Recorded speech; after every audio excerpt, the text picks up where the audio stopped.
Welcome everyone to the 4th annual Arizona Alzheimer's State Day.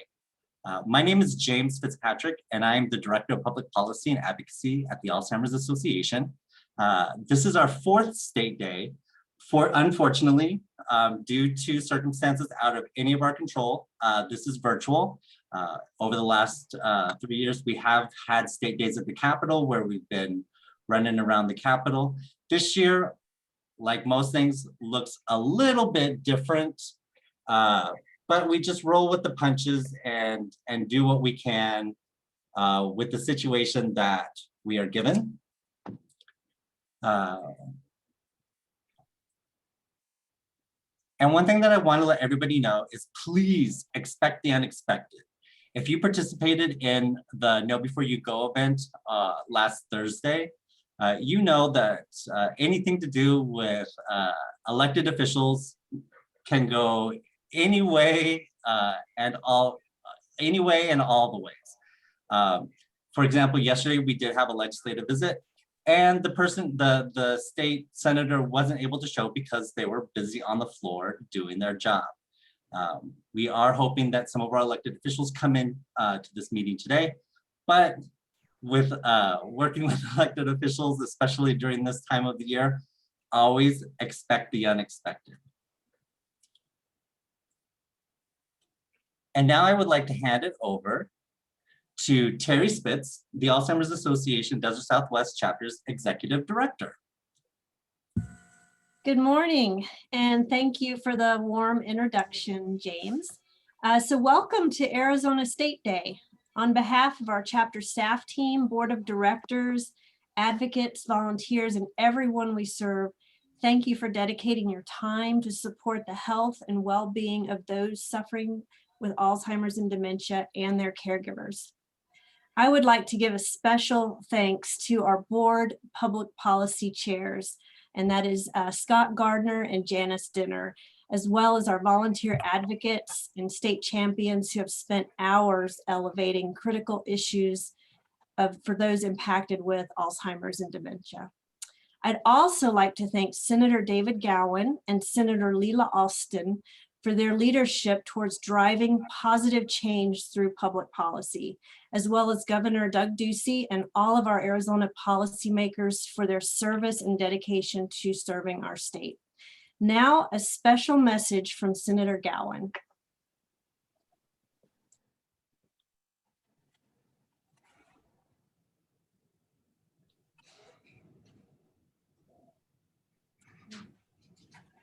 Might have to unmute, James. Oh, no audio. Sorry about that. Hello, everyone. I'm Senator David Gowan. And I'm sorry I couldn't attend this event live, but I wanted to make sure I'm a part of it. As you can imagine, it's been very busy down here at the Capitol, and I'm happy to share that the bill I have sponsored, Senate Bill 1126, has sailed through the Senate with unanimous support and has been transmitted to the House. I'll be working with my colleagues to make sure we get this bill across the finish line. This bill would appropriate $160,000 in funding to enhance the Arizona Risk Factor Survey to track cognitive decline and to impact on caregivers for providing care to someone with Alzheimer's. We also have included in the Senate budget $2 million for ongoing Alzheimer's research. So the reason why I'm very interested in this research is because it is very near and dear to my heart. My stepmother has senility, and we've not been able to diagnose it as Alzheimer's or not, but her long-term memory is very short, and her short-term memory is completely gone. I think she has about a minute of short-term. So my father, who's 82, is taking care of her. She's 83, and I think we need to make sure that we get some research done and maybe be able to knock this disease out of the park and get rid of this thing. At least be able to diagnose it early enough so that we can do things about it. And so that's why I'm proud to actually deliver this and make sure we get it in the budget, get it across the finish line. So I appreciate all of you who are on the other side and on this team here, who are willing to put yourself on the line and make sure that we help these people out here in this need.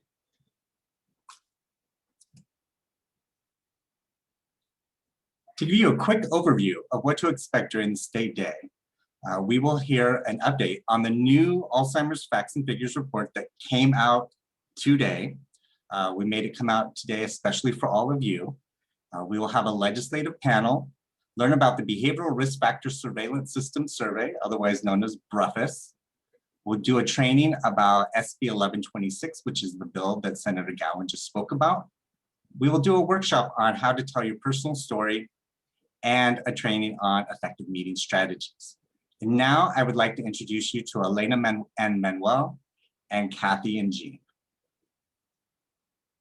Cuando al principio pensaba yo que había una forma de recuperación, que la demencia, porque me decía, no, es que tu esposa está muy joven, no, es muy raro que, entonces yo pensaba que podía recuperar, se podía recuperar.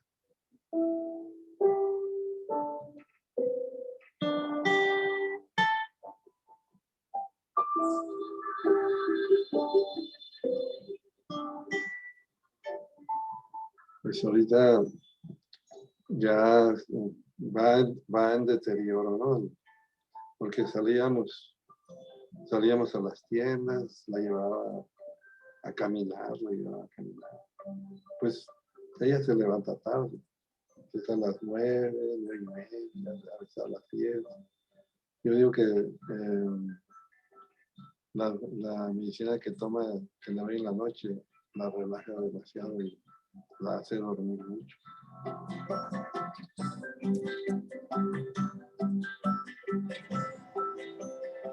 Sí, cuando trabajaba en la construcción de tendidos eléctricos, yo llegué a Culiacán, que es donde ella, ya la vi como muchacha, pues ya y pues yo le gusté y ella me gustó.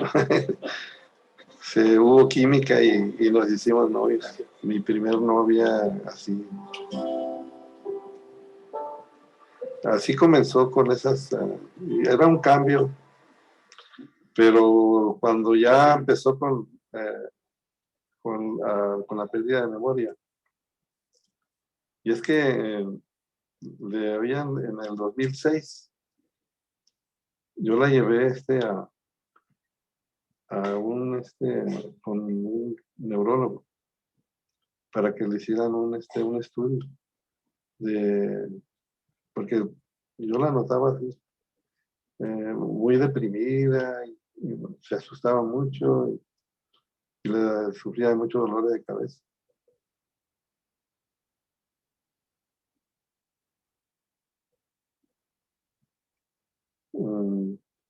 Sentí tristeza.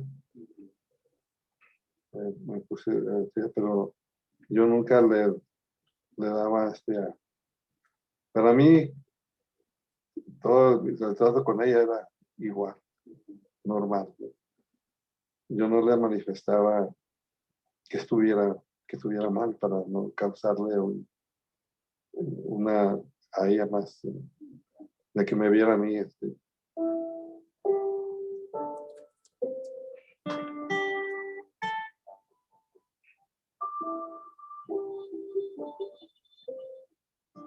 Para ella, todo lo que hacía para ella era normal. Ella nunca se angustió porque no se acordara de cosas. No tenía como que, como fue muy lento el proceso, ella fue perdiendo y perdiendo el conocimiento de el mexicano quiere mantener, como mantener a la familia cerca, ¿no? No queremos separarnos de que esté en un lugar extraño. Al menos ella todavía se da cuenta quienes llegan, cuando hay que ve gente extraña, como que se descontrola un poco. Cuando ya entra en una inconsciencia que no sepa nada, ¿no? Que ya pues a lo mejor ya podemos tomar una decisión, ¿no? De llevarla a algún lugar, ¿no? Ya sea temporal o definitivamente. Pero todos mis hijos y mis nietos me apoyan, ¿no? En ese sentido, de que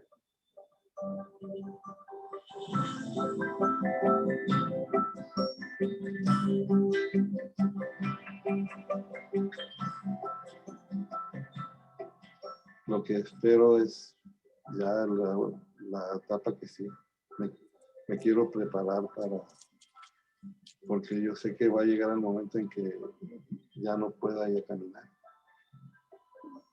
La quiero cuidar hasta que yo pueda.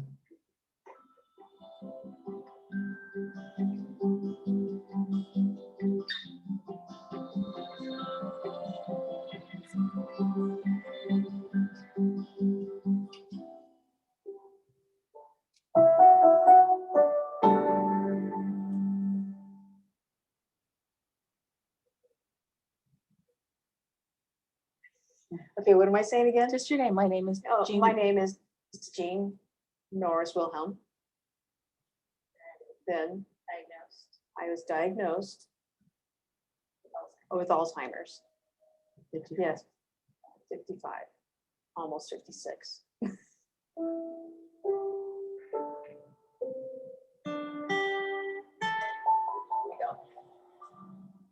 Warrior is what I would call Jean. Warrior, because it embodies so much about her strength and her courage, and she's so brave no matter what she does. She's always been a natural leader. And we used to joke because she's the warrior and I'm the warrior. Mm-hmm. We knew something was wrong. We just didn't know. And when we finally got that diagnosis, it was this aha moment. The first day that I found out what happened, a tear came down and I said, this, I am not doing that. I just dried that off and I'm never going to look at it that way. Wanted to be able to teach and help kids. We were getting medication during that time too, and I was still teaching. And then that's what was the big thing was like, I just can't do this. I can't do it. This one, I really appreciate all the help and support you've given me over this past 9 weeks, but I couldn't have asked for a better mentor teacher. Also reached out to some of her former students and I said, if you could write a letter, share a favorite memory. I had fun. Not to look at the past, but to really recognize the legacy and the contributions and the impact that she continues to make, whether or not she's still in the classroom, she's still teaching. It's not your grandfather, it's not your grandmother, it's not this really old disease that is only affecting elderly. It's changing at an epidemic rate. And I think that is critical for us to say, you know, this is what's happening to us. And these are the signs that we recognized. And if us talking about it can help just one family or one person, I think it's critical.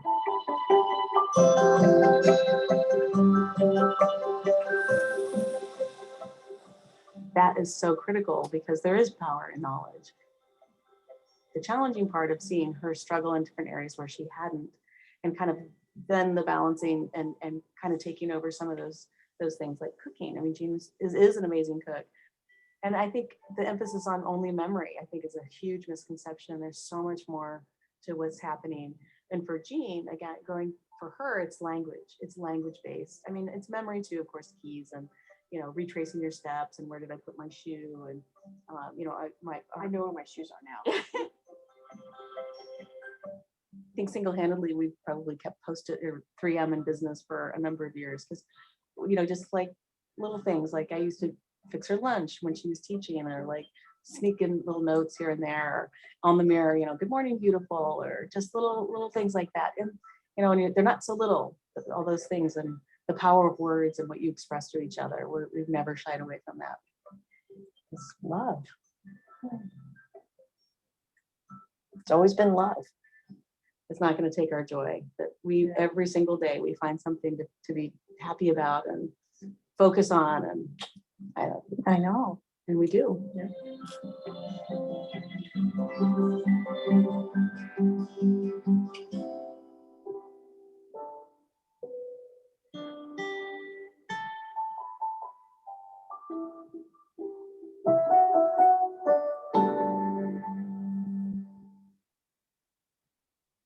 stories like that you just heard are not uncommon. These are the reasons why we are doing events like this, like our state day. There's a reason why we meet with our elected officials. We do not have any medical interventions or preventions for this disease. There's caregiver burden, there's caregiver stress, there's impact of Alzheimer's disease on the individual and their family members. So that is why we fight. That is why we all fight to hashtag end alls. I would now like to turn it over to Katie Scavars, the Director of Communications for the Desert Southwest chapter. For the past 18 years, Katie has largely worked in television newsrooms as a producer. She has an extensive experience in social media management and media relations. She joined the Alzheimer's Association in 2017, where she leads communications and concern and awareness efforts in Arizona and Southern Nevada. Katie?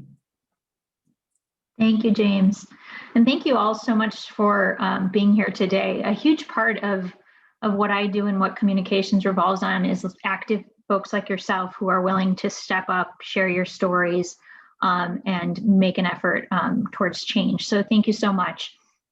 And what I'm here to talk to you about is something that's pretty new. It's only a few hours old. Every year, the Alzheimer's Association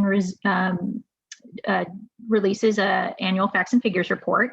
The one that was released last year was actually released right at this time, and as you can imagine, didn't get a ton of traction because we were all distracted with something called COVID-19. So this year, though, I'm proud to say that across the country we're already getting so much traction for this report, and as we should, because there are some alarming trends, particularly for Arizona. So before I get into that, I'm going to have James play the overview video.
So as you saw in that video, there are some pretty key statistics that it's worth noting and kind of carrying with you. And as you have conversations with people that may not be as close to the cause or may not know the impact, I think that they're really powerful in our conversations with family and friends. The first being obviously the big statistic, which is more than 6 million Americans are living with Alzheimer's. That number is expected to double in coming years. So we're really looking at a trajectory that, if not changed, will just continue to skyrocket for the impact that it's having on our country. Additionally, 1 in 3 seniors, may not be a surprise to any of us, dies with Alzheimer's or another dementia. And also the thing that I found most compelling about this report was the statistics about where Alzheimer's falls in relation to other chronic illnesses or diseases, right? And obviously we've said this for the past few years, and that remains unchanged, that Alzheimer's kills more than breast cancer and prostate cancer combined. So again, very, very sobering statistics here. You'll see them there on there, and I know James shared the infographic with you as well to be able to review at your leisure. So if you want to change to the next slide, there is a statistic that I thought you would all find very interesting given the pandemic period that we're living in, is that Alzheimer's and dementia deaths have increased 16% during the pandemic. But in Arizona, they've increased 30%, over 30%. So Arizona was heavily impacted by the pandemic and Alzheimer's deaths during that period. More studies need to be done. Obviously, we're just quite a year into the pandemic. So as far as figuring out just what happened there and whether or not folks were maybe that actually died of COVID on their death certificates, perhaps it said Alzheimer's, we're just not sure yet. More studies need to be done, but regardless of what the cause was there, it's definitely something that Arizona, opens their eyes to there. Next slide.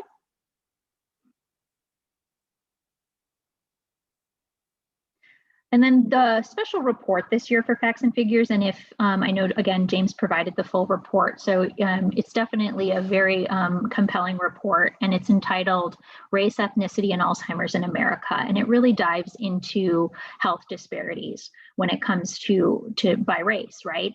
And so when it came to different populations who were seeking healthcare and the kind of discriminations they faced, 50% of Black Americans said they faced discrimination in their healthcare.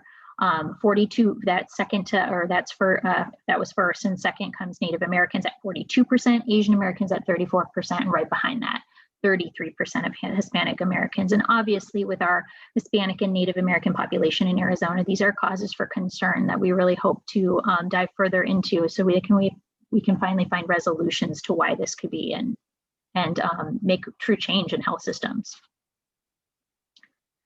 And then next slide.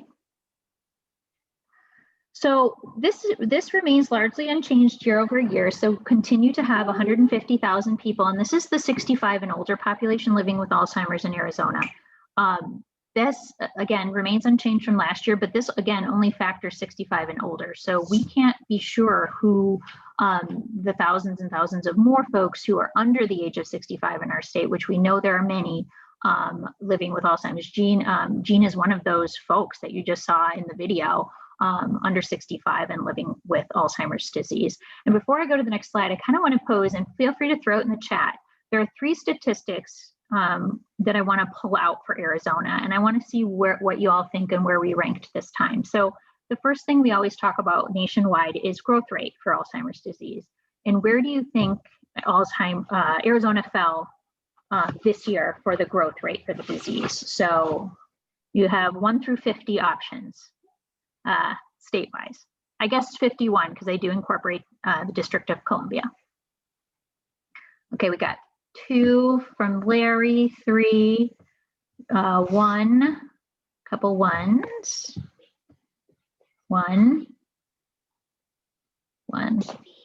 Okay, so quite a few ones, a 2 and a 3. So we are in the top 5. We are in the top 3. We are number 1. Yes, once again, for the 3rd consecutive year, Arizona has the fastest growth rate for Alzheimer's disease in the country. The other statistic I want to talk about is the amount of hours a Arizona caregiver gives to their loved one, right? A family caregiver. So where do you think we ranked for the highest number of hours across the country? Do you think we were 1 through what? 51 again. You have 1 through 51 as your options for the next 2 questions. Yeah. 7. Okay, good. 3. I think the 5 was from now and not from the growth rate. Okay, 1. Couple 1s. 2. All right, so for this statistic, we are actually also sadly the highest. So Arizona caregivers spend more time in a caregiving role per week than any other caregiver in the country. So again, very, very concerning and something that obviously we always talk about is the health of the caregiver, right? They have to have that life-work balance as well, and that wellness as well. You can't take care of others. We always use the analogy of putting the oxygen mask on yourself first. So just a really important thing and a great talking point as you meet with legislators about these caregivers and the amount of time they dedicate. And then finally, any guesses as to where we fell with the number of dementia deaths during the pandemic period? So that would have been March of 2020 until the present. Where do you think Arizona fell there? 2, the 2. 4, we got a 1. 1, 1, 1. Good. Okay, so I think Kate and Janice have both answered correctly, and Laura as well, I think. to all these questions. So yes, unfortunately, we're also number one. You can switch the slide, James. We're also number one in the percent increase in dementia deaths during the pandemic period. So Arizona has the fastest growth rate for the disease in the country, the highest number of dementia deaths during the COVID pandemic. We have the highest average number of hours per week per caregiver. So just some very stunning statistics for Arizona this year. Hopefully these statistics will empower us all to elicit some change at the local level. And I wish you good luck today as you talk about these statistics and share your personal stories. Your personal stories are so powerful. And again, I thank you for being here. James? Thank you very much, Katie. Does anybody have any questions about the facts and figures for Katie? If so, you can either unmute yourself or put it in the chat.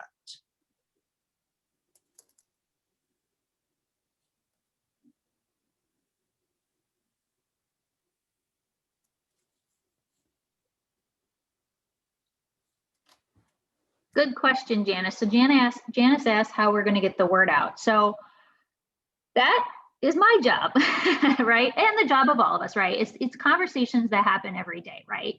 It doesn't something that happens overnight. Obviously, it's sharing these statistics and sharing this information. And really, it's more sharing your stories, because we can talk till we're blue in the face with statistics, but I think some people don't always, not everybody we don't relate to statistics sometimes. We need to have a face and we need to have a conversation and a real story attached to that. So that comes primarily, but I don't know if any of you listened to the radio. This morning I heard Kinsey McManus on KTRR, our program director. She's also been on NPR this morning locally. So we have a lot of stories talking about the Alzheimer's burden in Arizona. We also have a number of stories in the works as well. So we're trying to hit the media hard, especially this week, especially today, to just really gain traction. And then it's really it's not a short game, it's a long game, right? So it's conversations that we're going to continue to have and stories we're continue to try to get out there over the course of this year and obviously into the next until hopefully some of these numbers all turn around, right? We don't want that 145% increase for Alzheimer's from 2020 to 2019. We want to finally be in the negatives. We want to have it going down. So we'll continue at it. And with your help, I think we can really gain steam. Katie, I do see that there are some other questions, but due to time, if there's any other questions pertaining to facts and figures, let's address that in a little bit, because we do have some special guests that are waiting. So I would like to introduce Carol Brown, who is the program development and advocacy manager for the Western Arizona Council of Governments, Area Agency on Aging, serving Yuma, La Paz, and Mojave counties. Carol is currently serving on the Governor's Advisory Council on Aging, the Regional Leadership Council for the Alzheimer's Association Desert Southwest Chapter, and is a member of the association's Public Policy Committee, a federal ambassador, state champion, and serves on the planning committee for the Yuma Walk to End Alzheimer's. And Carol will be our moderator for our legislative panel. Carol? Good morning. I am so excited to be with you today, and I am grateful that I get to participate. I'm also really grateful to the legislators who were willing to take time out of their extremely busy schedules to join us this morning, either live or by video, to participate in the panel that we are going to be providing to you, discussing questions that were provided by constituents. And I'd like to go ahead and start by sharing an introduction of each. We have some already with us, and I think we have some that are joining. So I will begin with letting you know about Representative Kelly Butler. Representative Butler has been serving since 2017 and is an Arizona native with deep roots in the community. She grew up in Scottsdale within the current boundaries of the district that she serves, District 28, and attended Cocopa Elementary School and Chaparral High School. She studied elementary education at the University of Arizona before moving to San Francisco, where she worked in both real estate and healthcare management while helping to support her husband, Ben, through dental school. After returning to Arizona, Kelly gained knowledge in health regulations and insurance in her role managing Butler Family Dental in Glendale. Representative Butler currently serves on the Health and Human Services, Commerce, and Government and Election Committees. Most importantly, Kelly has a strong awareness and bestowed interest in Arizona. She continues to be an advocate for education and healthcare. She knows she can make a difference and believes strongly in protecting all people's rights in our great Grand Canyon state. So we welcome Representative Butler to the panel today. Next, I would like to introduce you to Representative Tim Dunn. State Representative Tim Dunn was first appointed to the Arizona House of Representatives in 2018 to represent the people of Legislative District 13, which covers the areas of Yuma, Buckeye, El Mirage, Glendale, Goodyear, Litchfield Park, Surprise, Weldon, and Wickenburg. Wow. A lifelong resident of Yuma, Representative Dunn operates a family-run business, Dunn Grain Company, Inc., which specializes in selling grains and exporting crops like garbanzo beans, black-eyed peas, Sudan grass, and wheat. They currently operate their own Durham breeding program. He was named 2017 Arizona Farm Bureau Farmer of the Year. Representative Dunn currently serves as the chairman of the Land and Agricultural Committee, is the vice chairman of the Natural Resources, Energy, and Water Committee, and sits as a member of the Ways and Means Committee, as well as the State and International Affairs Committee. Welcome, Representative Dunn. Next, I would like to introduce Senator Sean Bowie. Senator Bowie represents Legislative District 18, which includes Ahwatukee, South Tempe, West Chandler, and Southwest Mesa. Sean is serving his second term after first winning office in November 2016 and winning re-election in November 2018. Sean and his family first moved to Legislative District 18 in 1994, a product of the Kyrene Elementary and Tempe Union High School districts. Sean graduated from Mountain Point High School in 2002. Sean then went on to ASU, receiving degrees in political science and history. Sean received his master's degree in public policy and management from Carnegie Mellon University in 2013. Sean serves on the Senate Appropriations, Senate Finance, and Senate Commerce committees. In addition to those committees, he is intently focused on restoring education investment to our K-12 schools and higher education institutions. Sean lives by the motto of his alma mater, Carnegie Mellon University, "My heart is in the work." And joining us shortly is going to be Senator Sally Ann Gonzalez. Senator Gonzalez is a citizen of the Pascua Yaqui tribe of Arizona.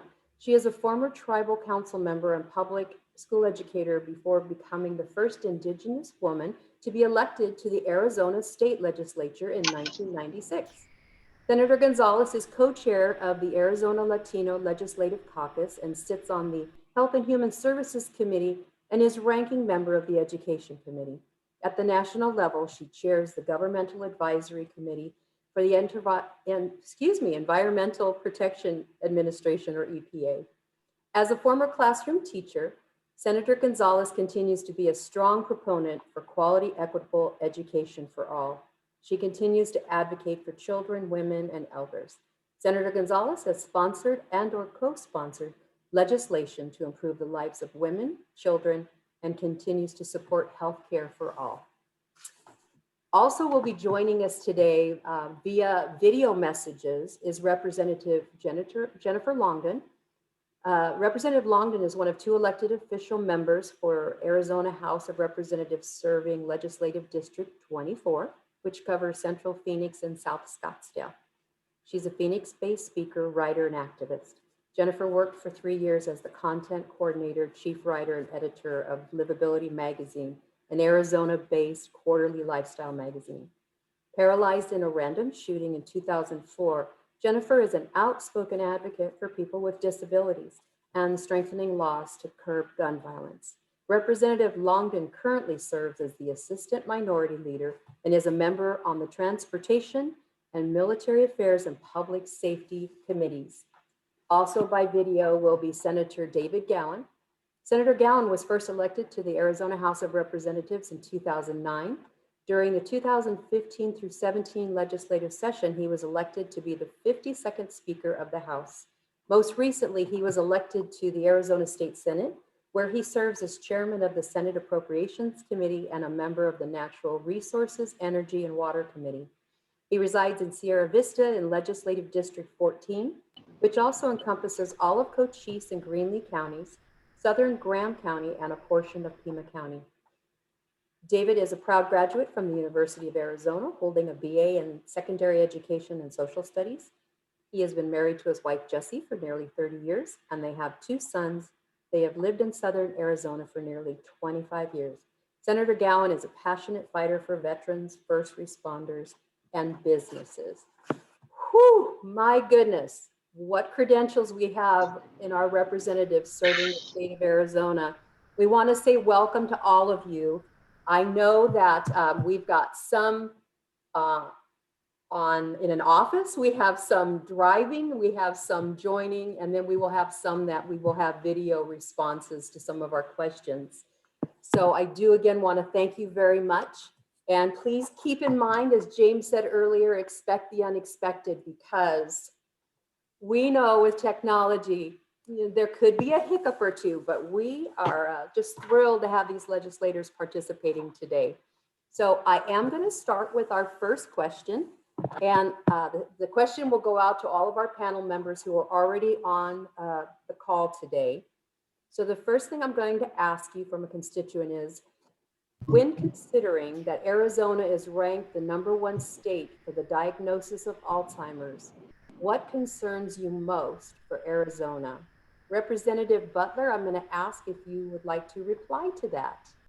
Sure, I would. Well, thanks for including me today. And I joined early enough to know that we are not only just #1 for the diagnosis of Alzheimer's, but also #1 in the fastest growth, #1 in the number of deaths by dementia patients for COVID.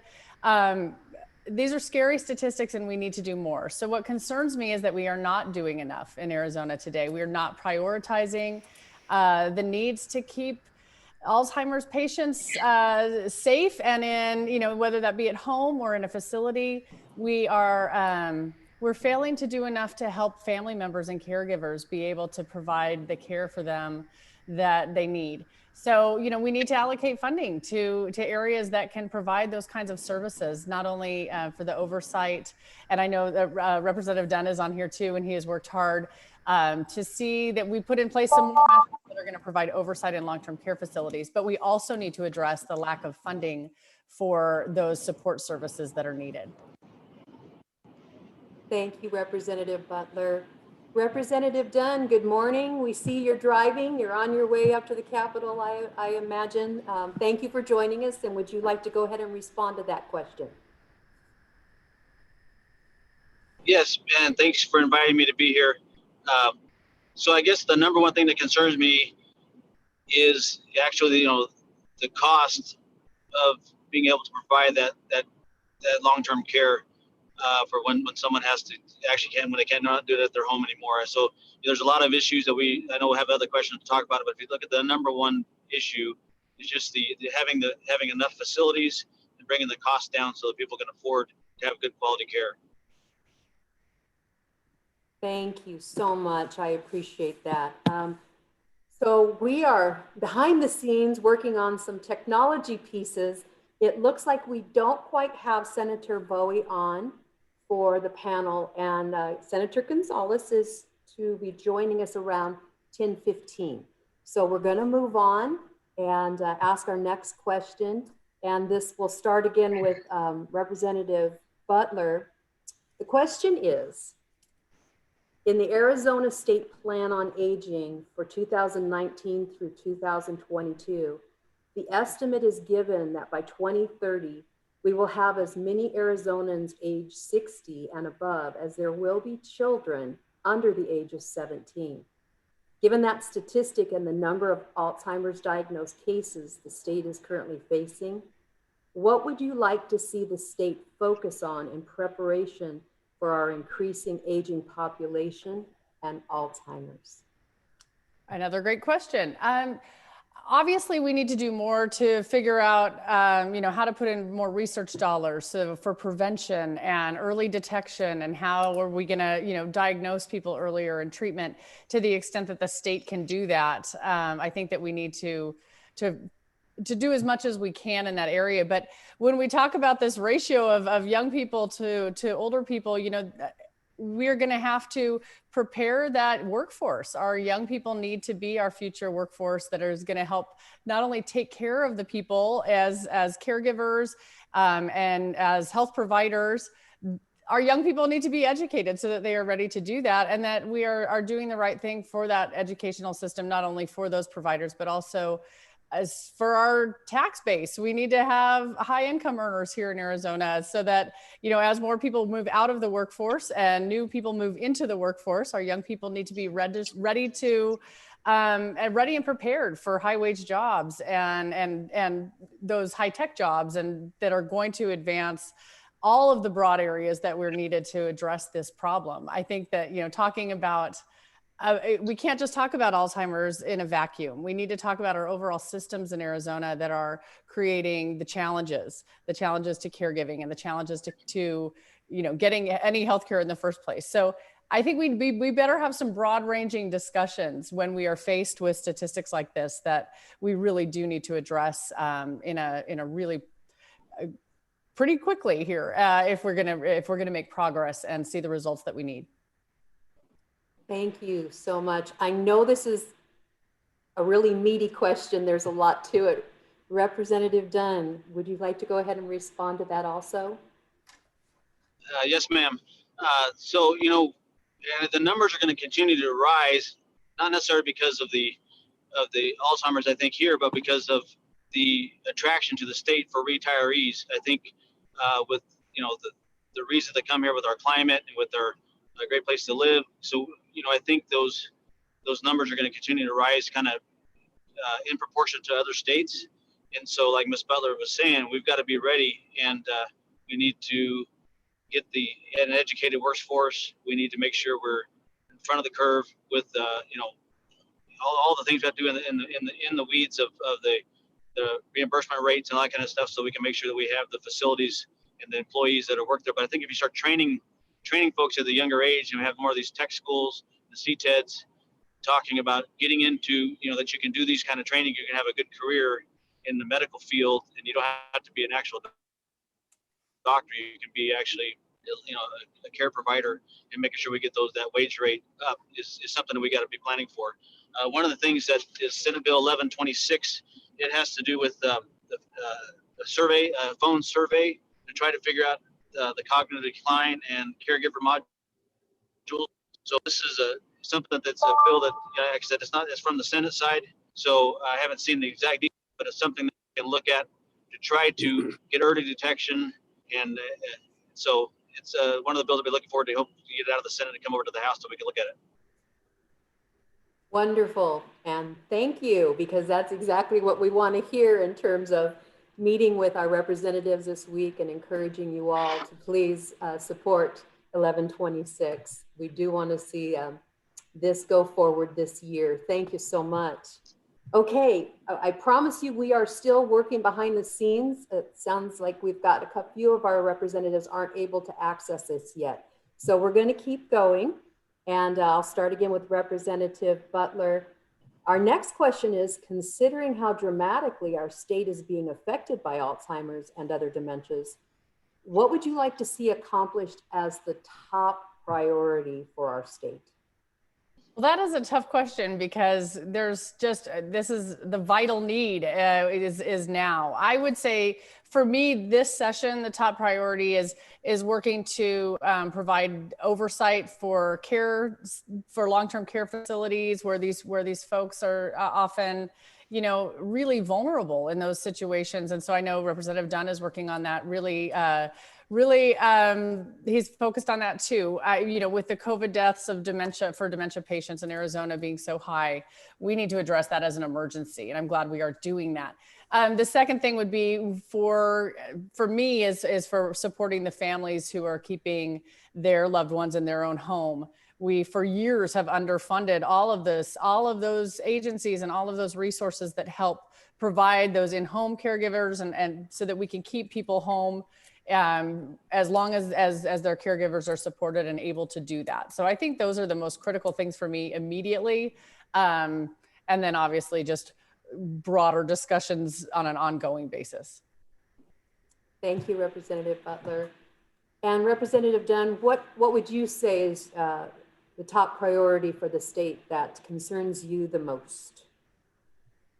Well, as it relates to the long-term care, I think Ms. Butler, we've alluded to it. Some of the work that we did that I know you testified 2 years ago on Ms. Longden's and my vulnerable adult abuse committee is trying to get this funding.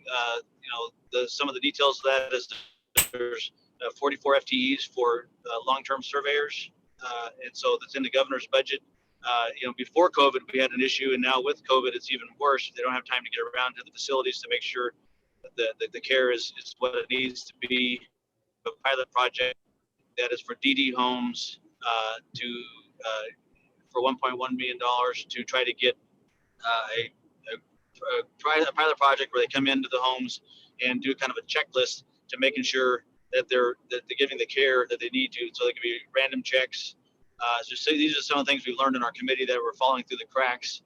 And so and then adult protective services audit, not necessarily an audit like you would think of just of dollars and cents and what it's costing, but more of a process audit, everything on the table. What is the best way for all of these homes and all the care for our elderly in the long-term system? Because to me, it's about processes and delivering the services, and not about just throwing more money at things, because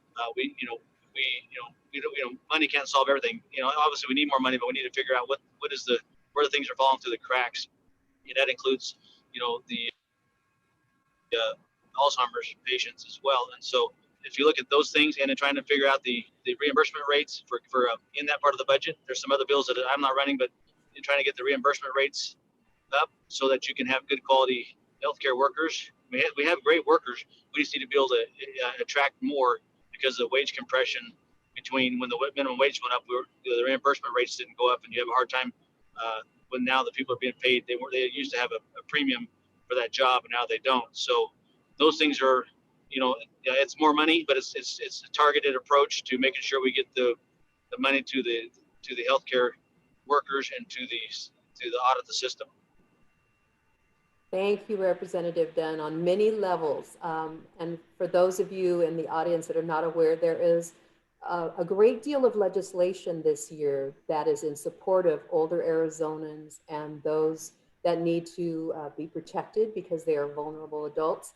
And we do thank Representative Dunn for sponsoring 3 different bills, and Representative Longden for also co-sponsoring and being involved in that.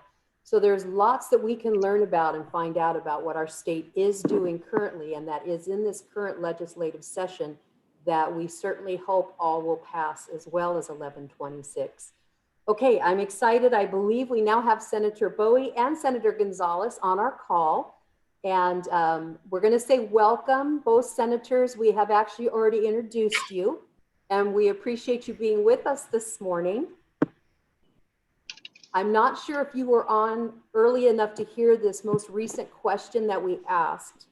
So Senator Gonzalez, I'm going to reread it for you to give you a chance to hear the question so that you can respond. And the question was, considering how dramatically our state is being affected by Alzheimer's and other dementias, what would you like to see accomplished as a top priority in our state? Can you hear me? Good morning. Yes. Good morning to everyone. Thank you for having us on this Zoom meeting on this very important topic. As many of you may know, my mother that we lost in September, 94 years old, was suffered from dementia for about 10 years before her death. And so this topic is near and to my heart. And I heard, I did get on and hear Representative Dunn talk about the bills and the funding. And so I want to thank him and Representative London for the bills that they are sponsoring and or co-sponsoring. And I look forward to I think it's important that we that we continue on this path for really considering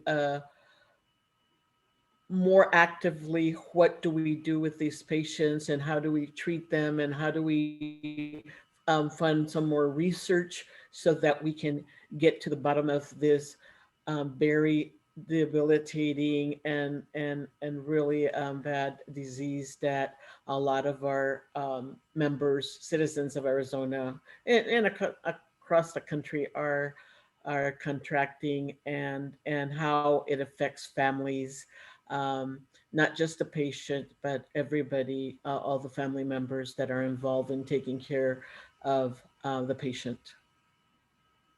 Thank That's you. all. Mhm.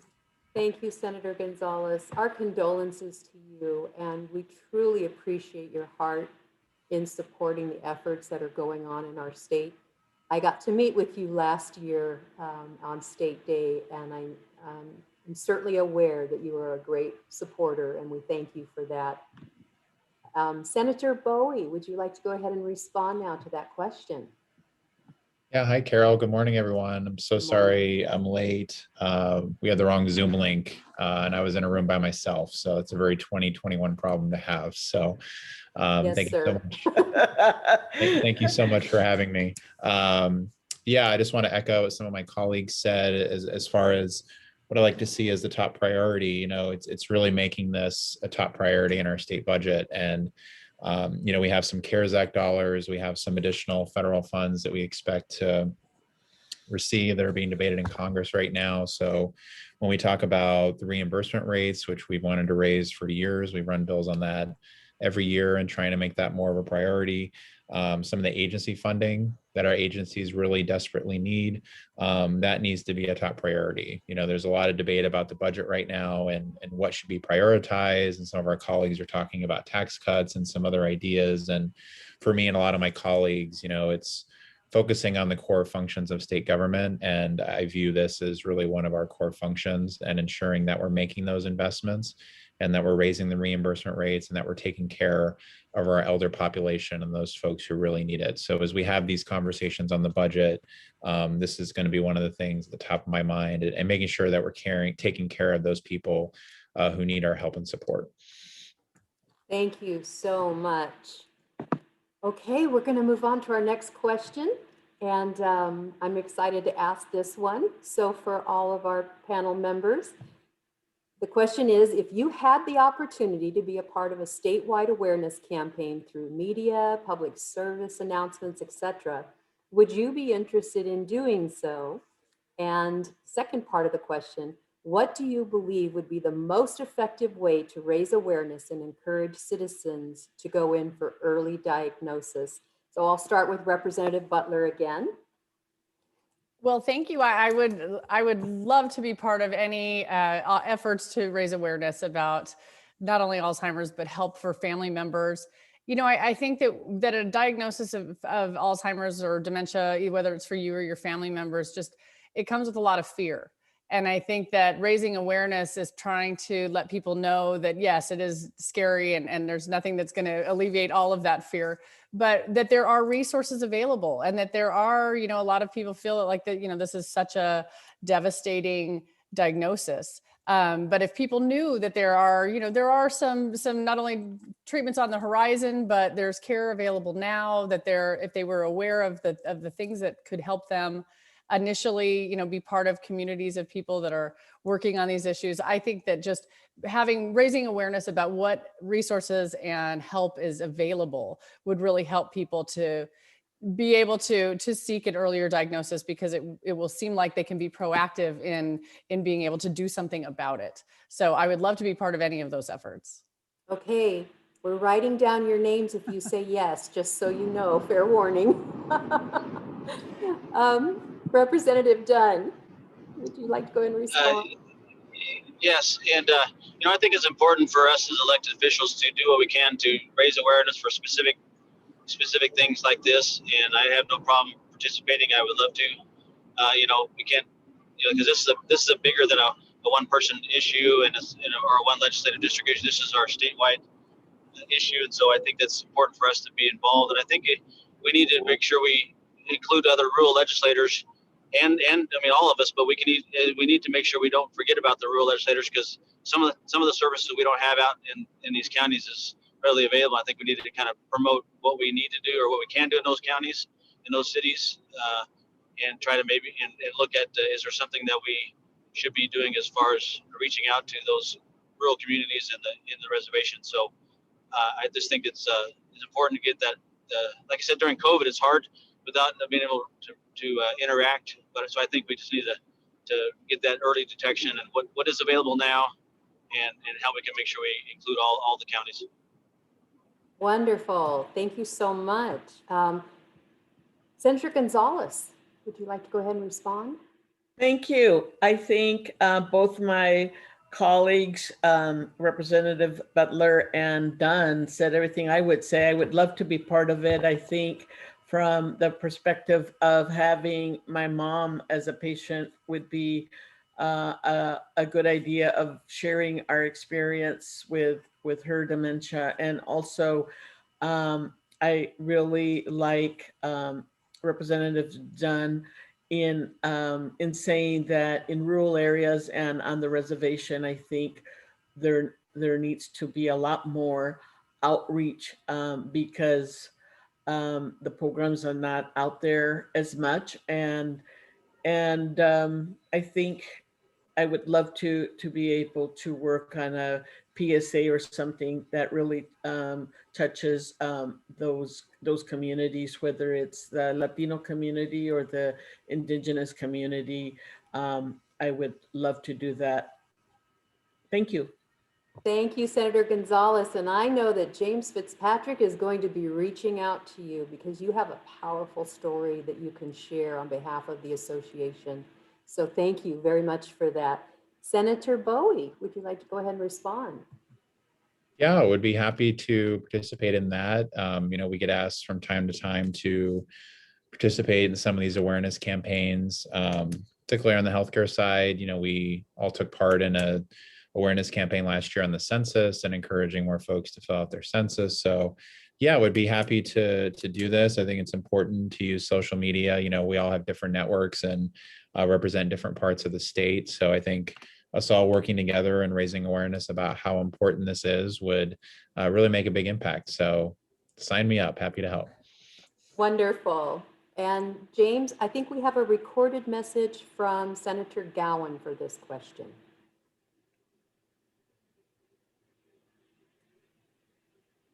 Carol, what question number is this? Oh, number 4. I'm so sorry. No, it's all good. We're dealing with some related challenges in my own family. And I think it's effective for people to not just read words from a cue card, but to be able to speak from the heart about what they know. So we have a unanimous yes from everyone in support of this. And we appreciate that very much because we agree with you all that it's going to take us working together to proactively get messages out into our communities and provide that education and awareness. Okay, question number 5, and this is another fun one. So we would love to see all of our representatives participate in their local walks to end Alzheimer's in 2021. Can we count on you to support these efforts in some way? Representative Butler? Well, this is an easy one, of course. Any way to help raise awareness. And as Senator Bowie said, we all have our own social media and promoting things like this that are positive, that are, working towards solutions in our community is always very easy and fun to share on social media to let people know that these positive things are happening in our community. And I'd be happy to participate however I can. Wonderful. Representative Dunn? Yeah, this kind of ties back to the first question. It's easy to promote. It's harder to make sure we get it on the schedule if we're going to do the walking or doing that kind of thing. But I think the sooner we have information about timing so we can be at events, the better. But the promotion side of things is the low-hanging fruit. But yeah, the more we can participate, it's just scheduling is always the hard part. But yeah, let's get that information out to us. I'm so glad you said that, Representative Dunn. I will be reaching out to you about the walk on November 13th in Yuma. We would love for you to be there with us, and I will make sure you have all that information. So thank you. Excuse me, Senator Gonzalez. The same. I would love to participate in any fundraiser or walk in Tucson. And so let me know when it's happening and I'll sure put it on my calendar. Happy to do it. And you will no doubt receive a phone call also giving you all the details. Thank you so much. Carol. Carol, I'm going to have to step out. I have another commitment, and I appreciate you reaching out to me. And I look forward to participating in anything that, well, in what we've talked about already. And I look forward for somebody to reach out to me with that information. We most certainly will, and thank you so much for your generous time today. We appreciate it, Senator Gonzalez, very much, and we'll be talking to you soon. Okay, thank you. Thank you. Bye-bye, everybody. And Senator Bowie, would you like to go ahead and respond? Sure. Would obviously love to participate in walks. Like, I can't tell you how much we miss like community events and seeing people, and especially if they're in our districts and with our constituents. So yeah, very much look forward to doing that. I represent part of the East Valley. So I represent parts of Phoenix, Chandler, Tempe, and Mesa. So whether it's in my district or anywhere in the Phoenix area, happy to participate and see everybody. So count me in on that one as well. Wonderful. Okay, Phoenix staff, you know to make that phone call. James, we also have a response from Senator Gowan to question number 5.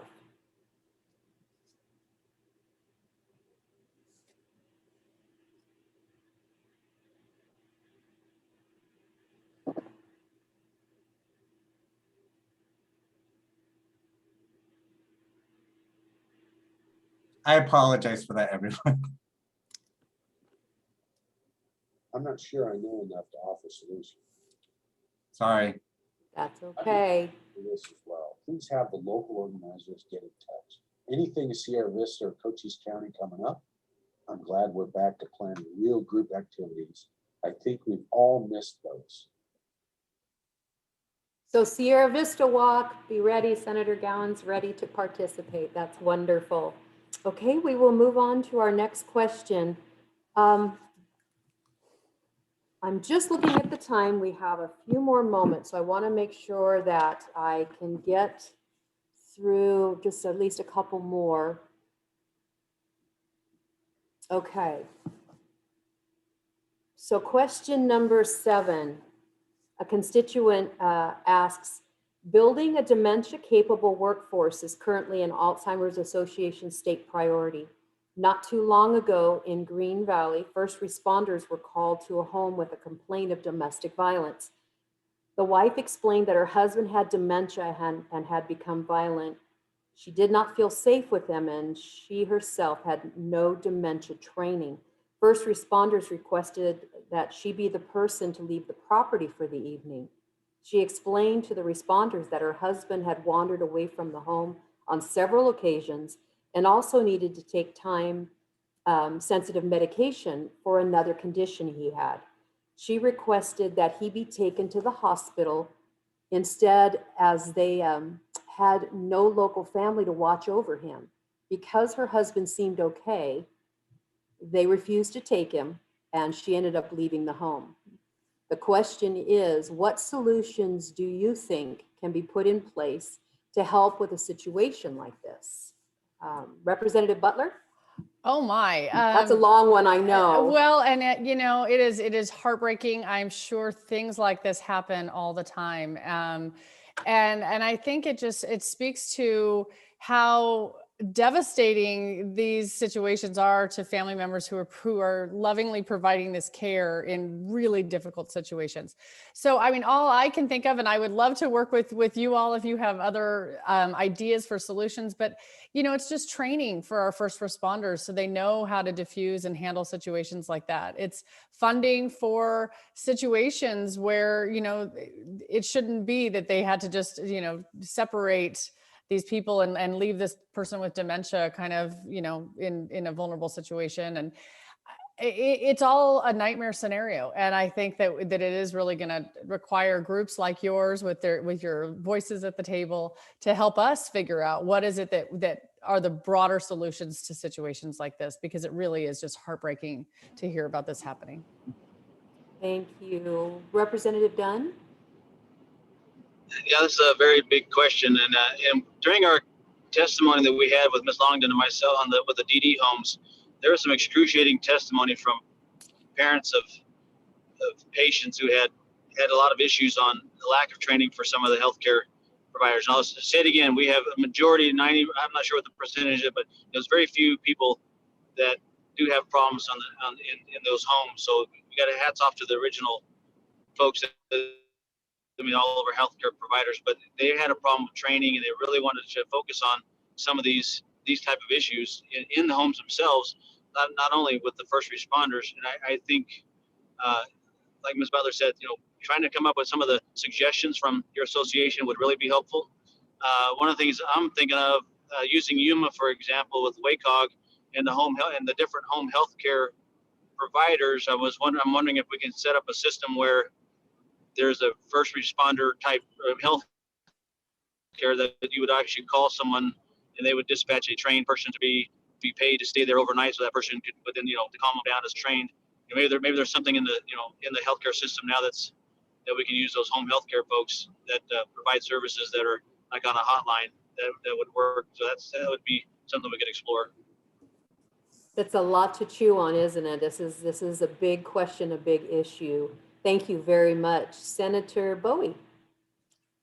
Yeah, as my colleague said, this is obviously a complex issue, and each case is different from one another. I think I like what Representative Butler said about greater training and greater education. Not every first responder or person who responds to these incidents is going to have the same level of experience in cases like this. So, greater training is really important. I mean, we could certainly mandate training at the state level, but generally on stuff like this, we defer to the localities and at the city level and their first responders. So we're obviously willing to work with our cities and counties and ensuring that our first responders have better training and better education. So that's something we're obviously more than willing to do, but I would view this more of as a local control issue and something that's best addressed at the city level instead of, mandating something at the state level, which might not be the best fit for each individual city.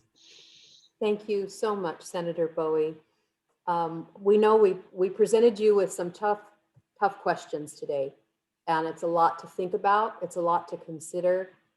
I think what, as constituents, we're most excited about is the opportunity to be able to meet with you face to face, bring up these issues, and start looking for ways that we can work together, because as constituents, I truly believe that our hearts are to support your work.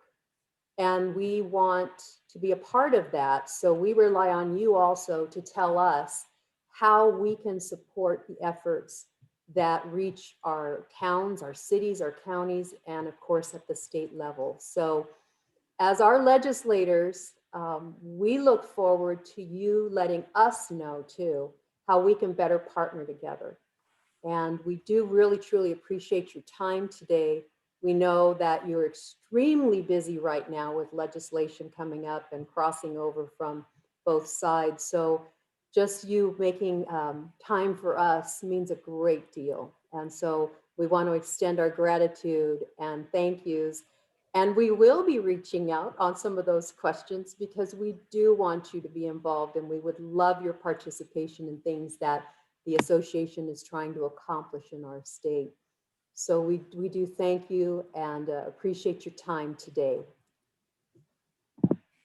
Everyone, a silent clap for Representative Butler, Representative Dunn, and Senator Bowie, who are still on live with us today. Thank you so much, and we appreciate you. Thank you, everybody.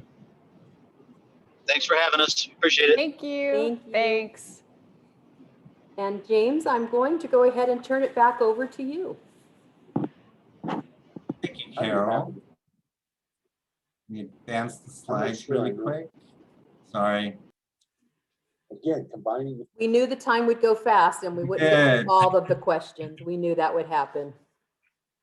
So thank you, Carol, and thank you, representatives and senators. I now am going to turn the meeting over to John Sheehan, who is the Associate Director of Public Health for the Alzheimer's Association. He serves as an expert on public health needs assessments and data related to Alzheimer's, caregiving, and cognitive issues.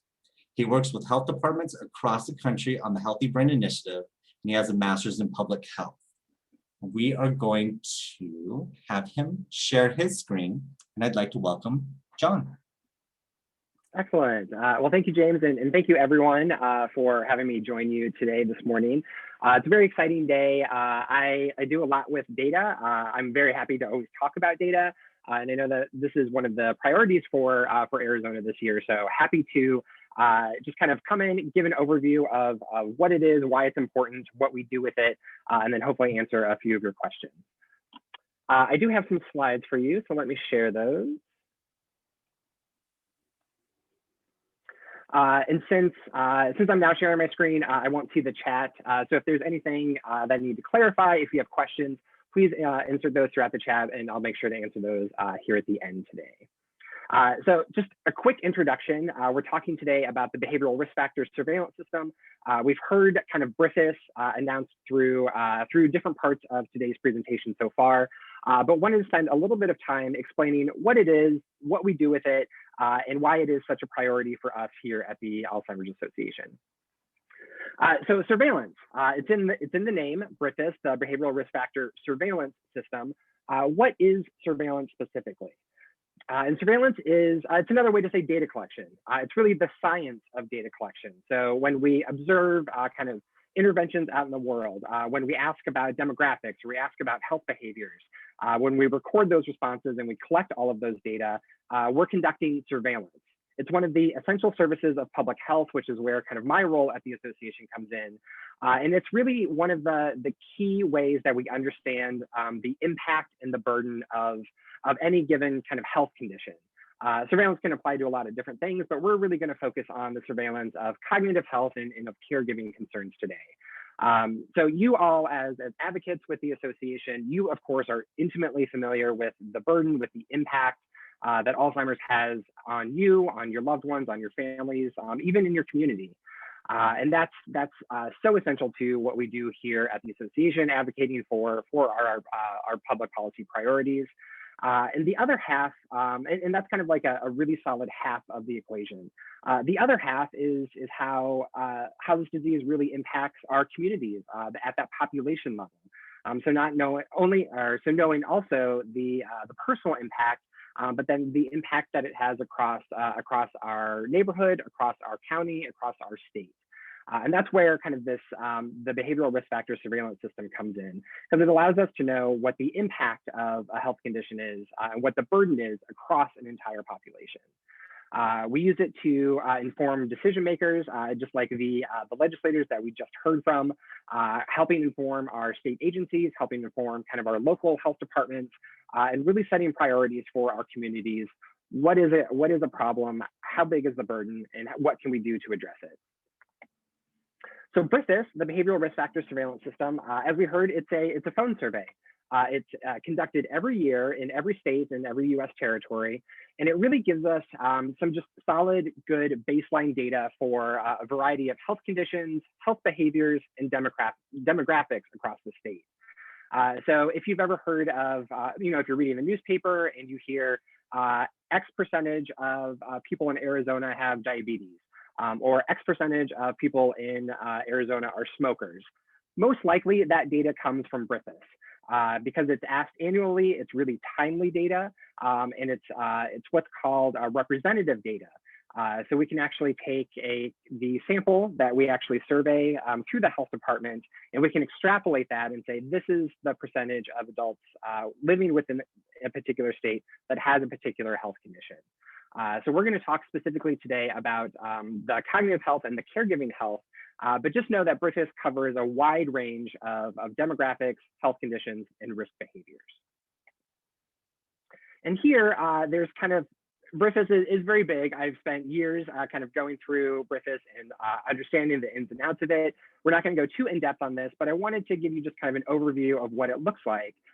since it is kind of a large beast to understand.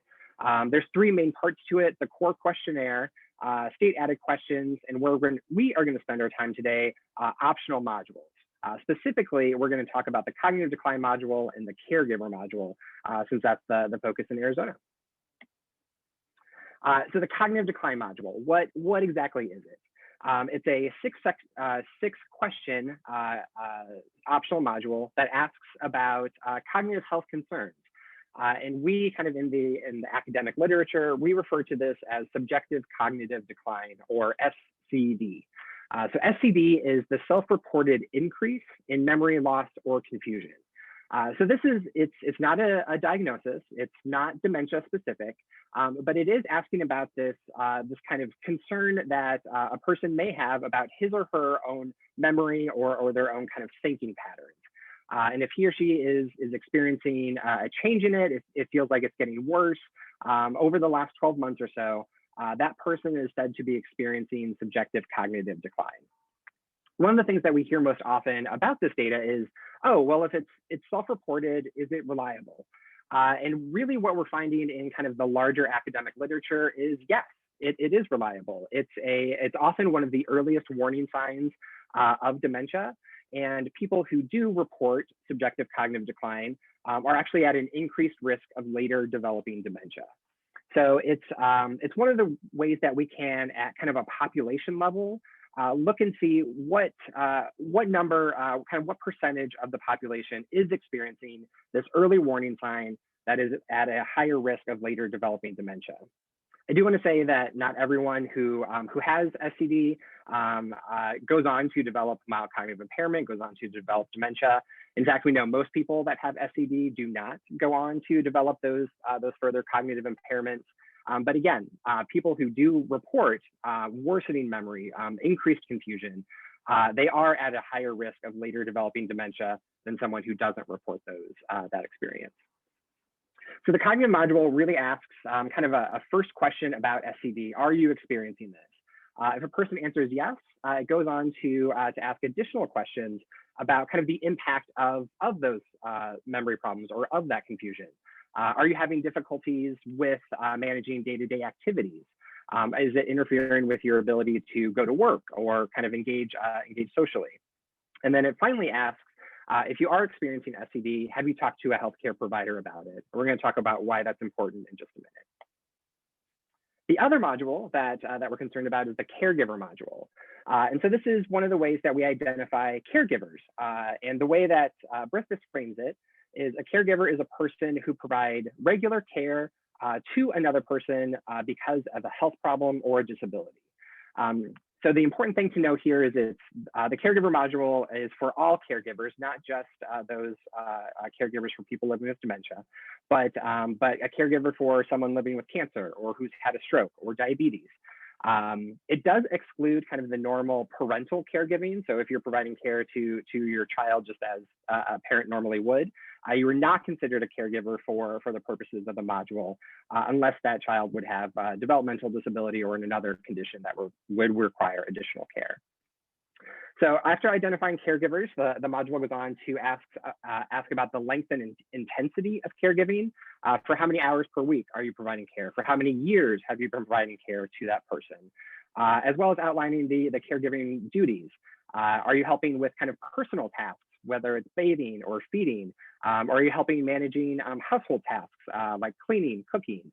Just to get an idea of a very general sense of what a caregiver is performing in their caregiving responsibilities. And for us specifically, we of course are most concerned with caregivers for people living with Alzheimer's or dementia.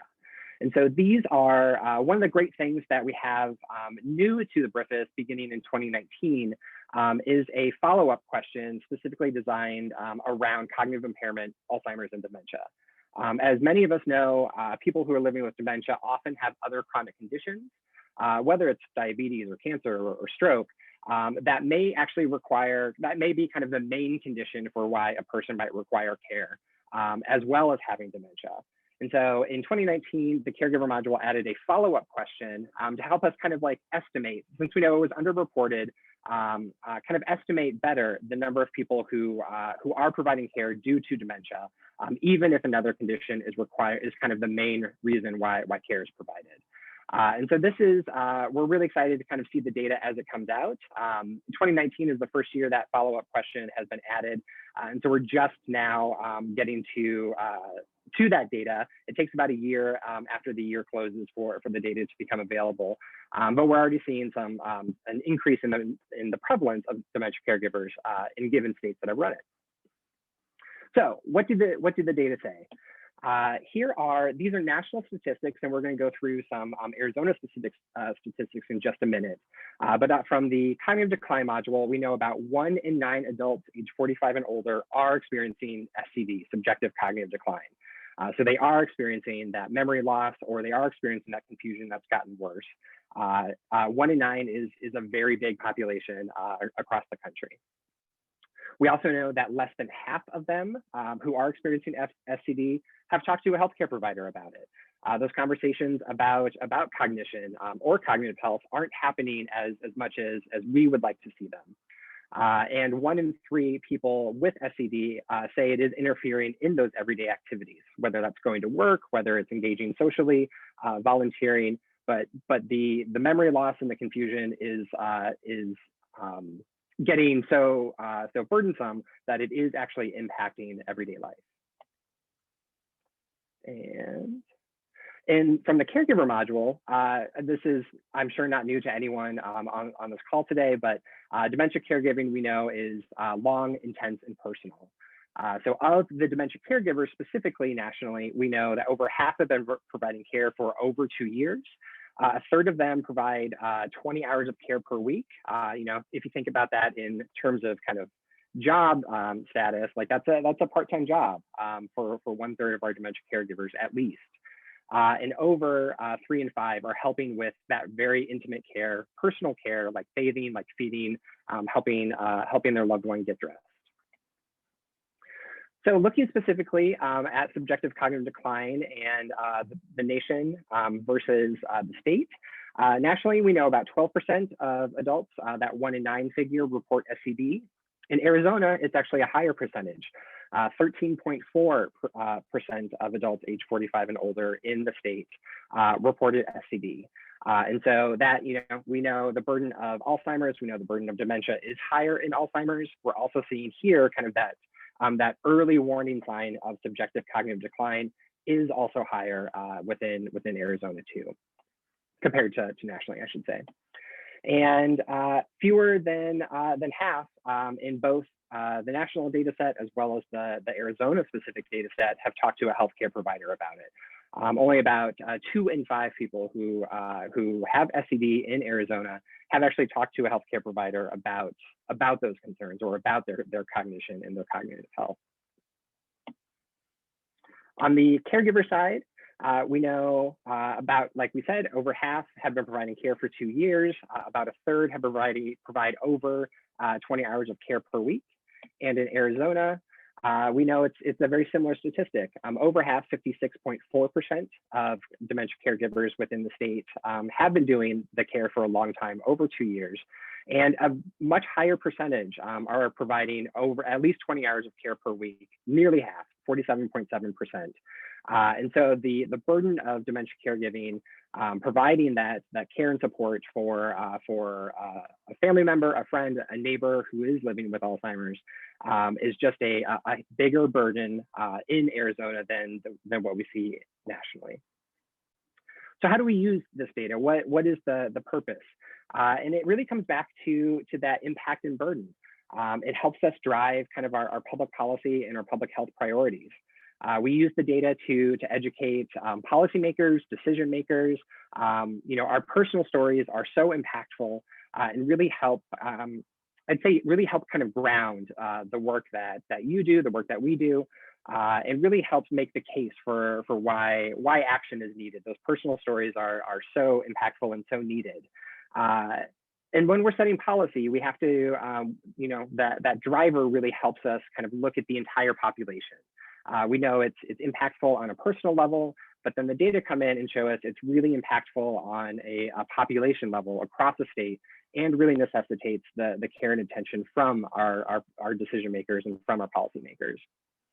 Like we said, it really helps us define the burden in the state, lets us know what, one of the ways I think about the subjective cognitive decline data is that it really outlines kind of the burden of what dementia could be tomorrow. So we know that SCD is an early warning sign of future dementia risk. And so knowing the extent of SCD today helps us know what the burden of dementia might be tomorrow, which is one of the reasons we know it's escalating. We know nationally we're on a trajectory to go up. Arizona is on that same trajectory, even steeper. And so knowing that we have this impending kind of bigger problem, even bigger than it is today, necessitates why we need to take action, why we need to do something at this moment, and why we need to collect this data so that we can actually make the case for that trajectory. And this helps us look at the entire population. So knowing exactly kind of where our interventions might be, whether we're trying to increase early detection and diagnosis, whether we're trying to kind of reduce the risk of future cognitive decline.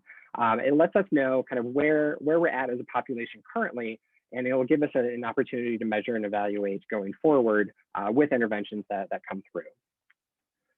And that is a very quick introduction to Griffiths.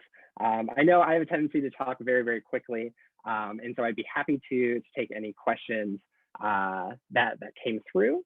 And let me stop my sharing so that I can actually see, hopefully I can see the chat come through.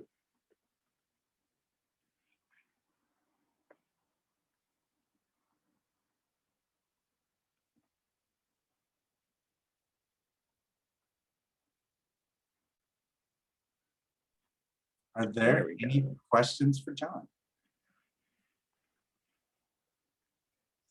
Data isn't always the most fun topic to discuss, but it is one that I think I know that through my time here at the association, I've seen not only kind of the association staff, but especially the association advocates and volunteers use it to really help advance and kind of get us to where we are today. You know, of course, a long way still to go, but we've made great strides as an association, just as a country in this arena. I think largely, not largely, in part due to having this data and having data like facts and figures that we heard about today to really help us make the case, but then making sure that we do tie it and bring that personal touch to it and that personal anecdote to really drive the need for change. Hey, James, can you hear me? Oh, okay. I do have a question. So the one statistic where Arizona had 47% of caregivers were providing more than 20 hours of care per week versus the national average 31%. Do you have an idea of what that ranking is? Is Arizona like among one of the most or the most? Great question. So off the top of my head, I do not know specifically kind of ordering. That is a much higher percentage than I'm used to seeing when I pulled this data for other states. So I would say it's definitely in the top 10, if not the top 5. But I don't know the exact order off the top of my head, but I'm sure it's definitely up there. Okay, so it would be safe to say that one of the highest rates in the country for caregivers providing more than 20 hours a week. That'd be a fair statement. I would absolutely say that. Yep.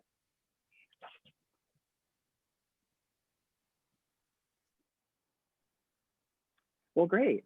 If there are additional questions, feel free to email me. I'll put my email in the chat. You can always contact James or any of the other staff at the chapter.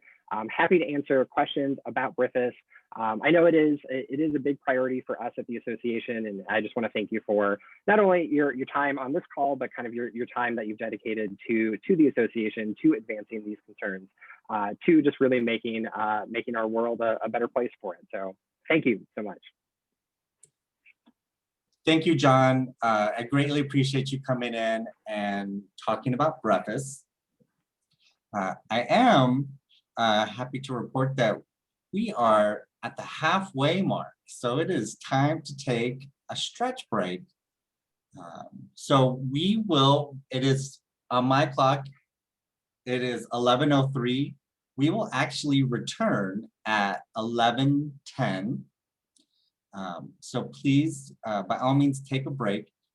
And if anybody would like to actually take part in a advocacy action, text SB 1126 House to 52886, and you will immediately send an email and or a tweet to your two representatives in the districts you live in. We will see everybody back in about 8 minutes.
Welcome back, everyone. I have been informed by one of the advocates that the text didn't work, so I will check that out on the back end while we have our next presenter. I would like to introduce Jackie Goodwin.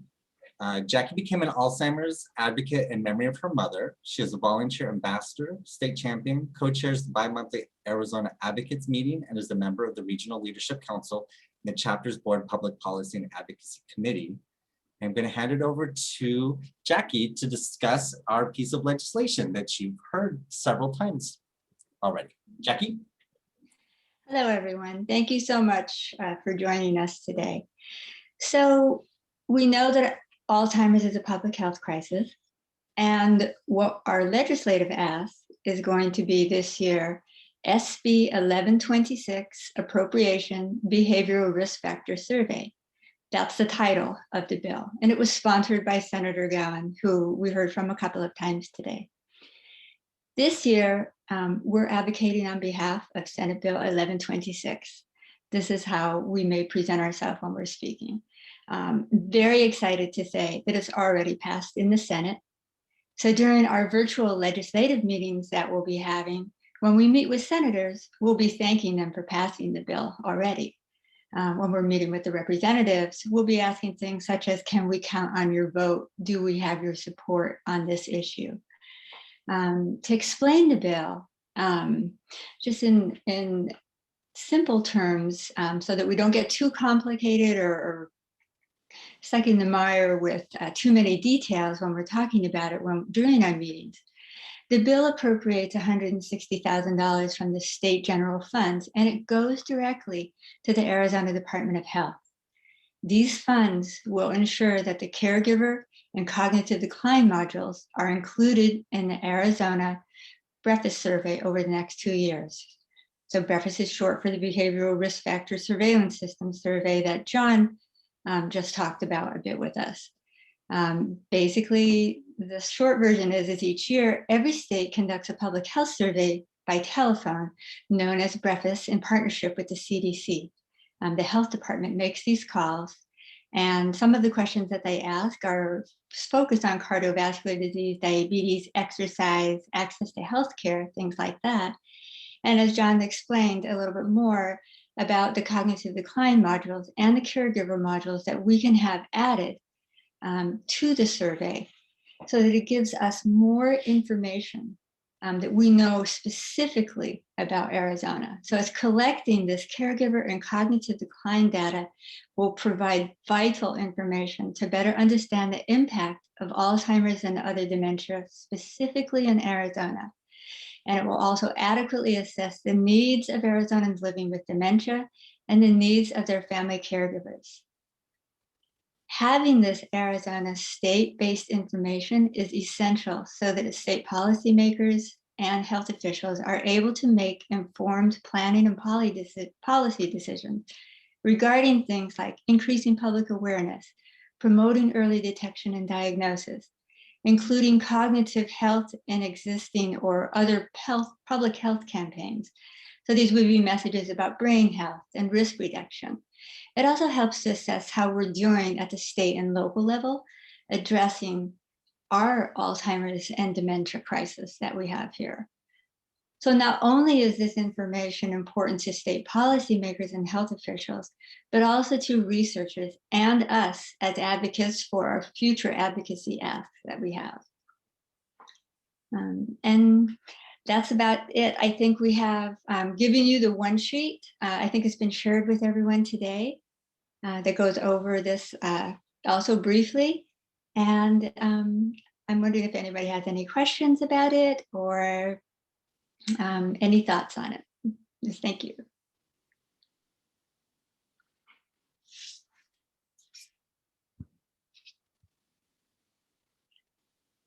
I don't see any questions, so I think we'll hand it back to you, James. Thank you, Jackie.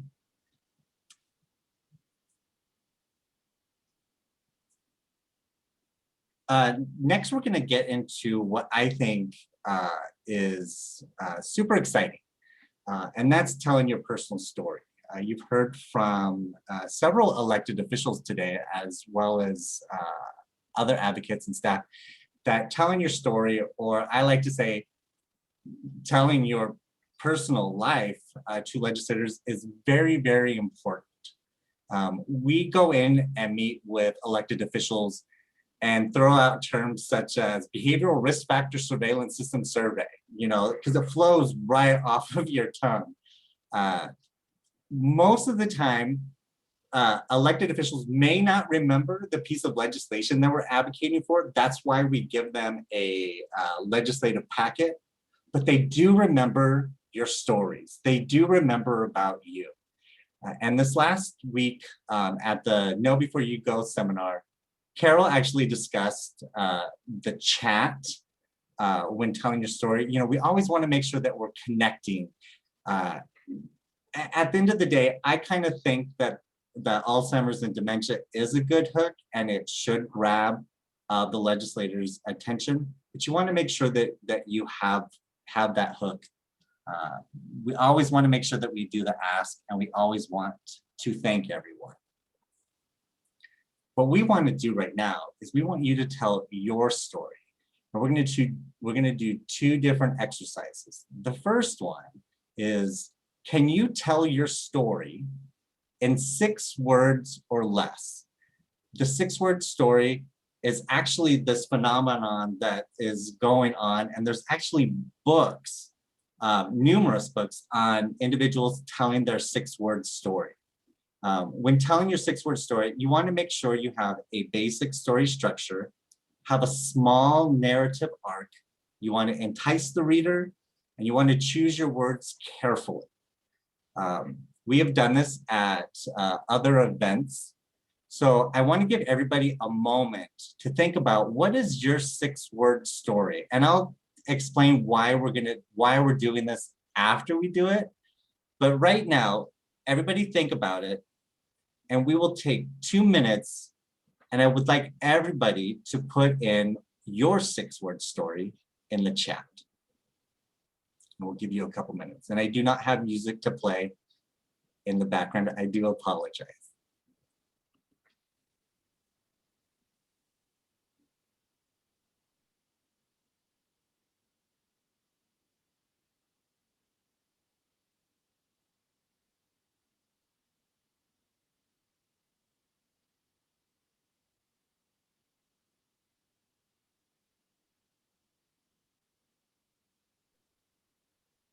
Larry asked if I can give an example. So in general, like if I was going to give, I will use Janice's example. Alzheimer's stole the brain of my grandfather. Michelle states caregiving nearly killed my grandfather. Laura, I raised awareness about Alzheimer's resources.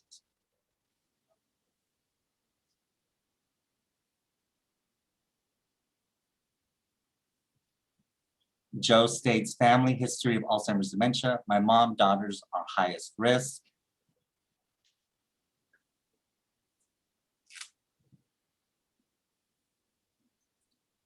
Please keep sharing.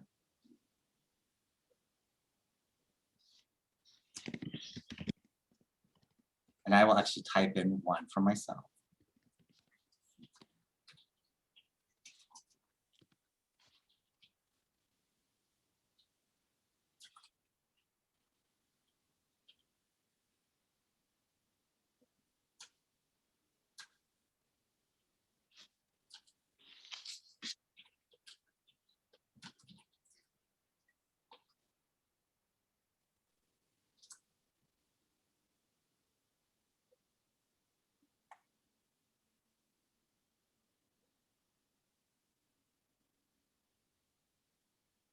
I will say, like, I appreciate everybody's responses, and if you have not had an opportunity yet, please do so. One of the reasons why we do the 6-word story is when we have meetings with elected officials, you can have 15, 20, 30 minutes scheduled. When we say expect the unexpected, expect that a 15-minute meeting can either turn into a 1-minute meeting, or it can turn into a 60-minute meeting. You never know.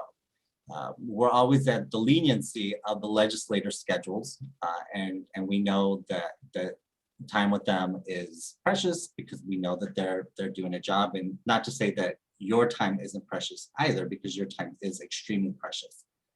But when you tell your story, you want to be as concise as possible. Now, in general, when you meet with an elected official, you won't be telling a 6-word story. You'll actually be sharing your life with them. When telling your personal story, and in a moment, we're going to break up into groups, and we're going to have everybody go around and tell your personal story. They will be in small groups. But you want to look at it, are you being concise? When telling stories, it's okay if you get emotional. It's okay if everybody else gets emotional. We're not trying to dazzle anybody, but we want to hone in on why we're meeting with them. And we know that Alzheimer's impacts, if it doesn't impact you directly, at some point you will either be a caregiver, need a caregiver, or need care. So telling your story is really, really important. So I will ask Kinsey to break everybody up into groups, and everybody will practice telling the story. So please introduce yourselves in your groups and tell your stories, and we will do this for about 15 minutes-ish. Kinsey?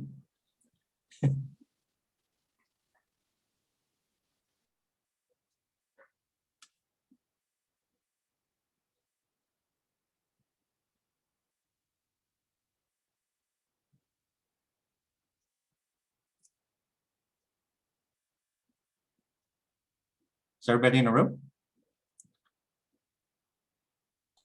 Yes, except somehow Angela has managed to not get sent. Angela, you need to go to your room.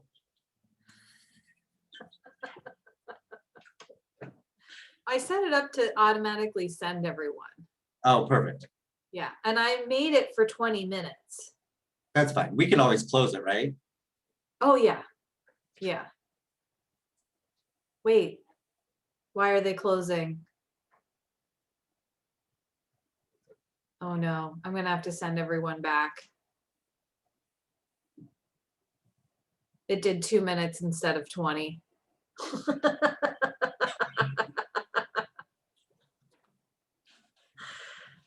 And that's it. Hope everyone shared their stories. So we'll let everybody know, 2 minutes. Yeah, they're getting, it's 30 seconds and they're all gonna come back. How am I signed in 2 times? I don't know. You're working some magic there. I am magical. That's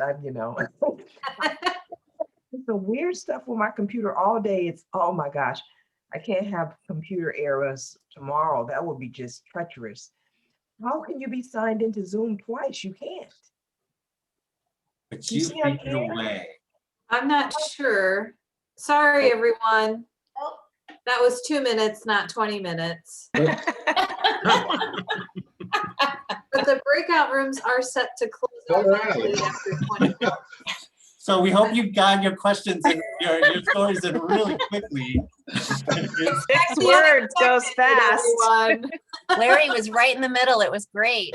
Welcome to the unexpected. So we're gonna put you back in. Kinsey's going to It is set for 20 minutes. So I'm not sure why it did 2. Maybe missing a 0. Yeah. 2 and 20 are hard to mess up. We're going to try it again, and hopefully, you're just ready to expect the unexpected again. There you go. I apologize for that. Sorry about that. No, we talked really fast. Good idea. Good idea. Ready to go. All right, here we go.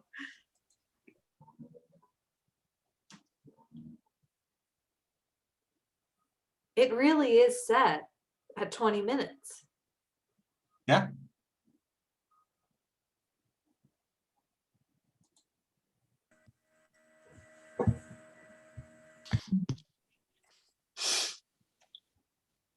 Welcome back. How was that? Careful. Amazing. Perfect. Great to hear other stories. So I'm glad to hear, and I will say that there's going to be another opportunity for everybody to share. I am going to now introduce Laura Vitkus, who is a community health educator from Tucson and has been volunteering for the association for 2 years.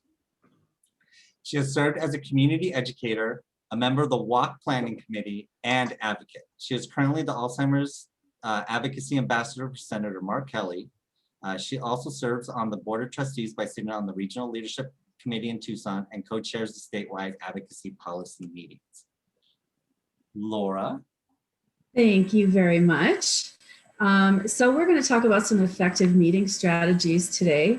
And it's nice because I did attend State Day last year and I got a few in-person visits under my belt and then have been meeting virtually with legislators during the past year because of COVID. And so I have some good experience on both sides. So the first thing you should do is show your colors. And basically that means just wear purple. If you don't have an Alzheimer's walk shirt you can wear or something that's Alzheimer's related, then just simply wear purple because purple is shows solidarity if we all show up wearing something similar.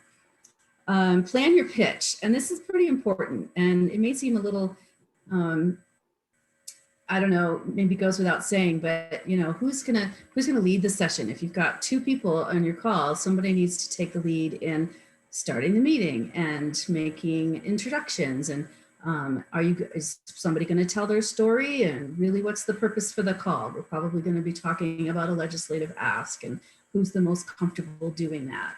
And by planning your pitch, that also means maybe practicing, telling your story in a concise manner and talking about the legislative ask in a way that's comfortable and rehearsed. It really, really makes a difference in the acceptability of what you're trying to say. Listen, Let the elected official or staff member express their point of view. Oftentimes, I know for myself, I kind of get going with what I'm going to say and realize that the legislator has something that they want to say, and I stop and I let them share their idea or their thought. And it's important that the legislator is heard as much as we're heard.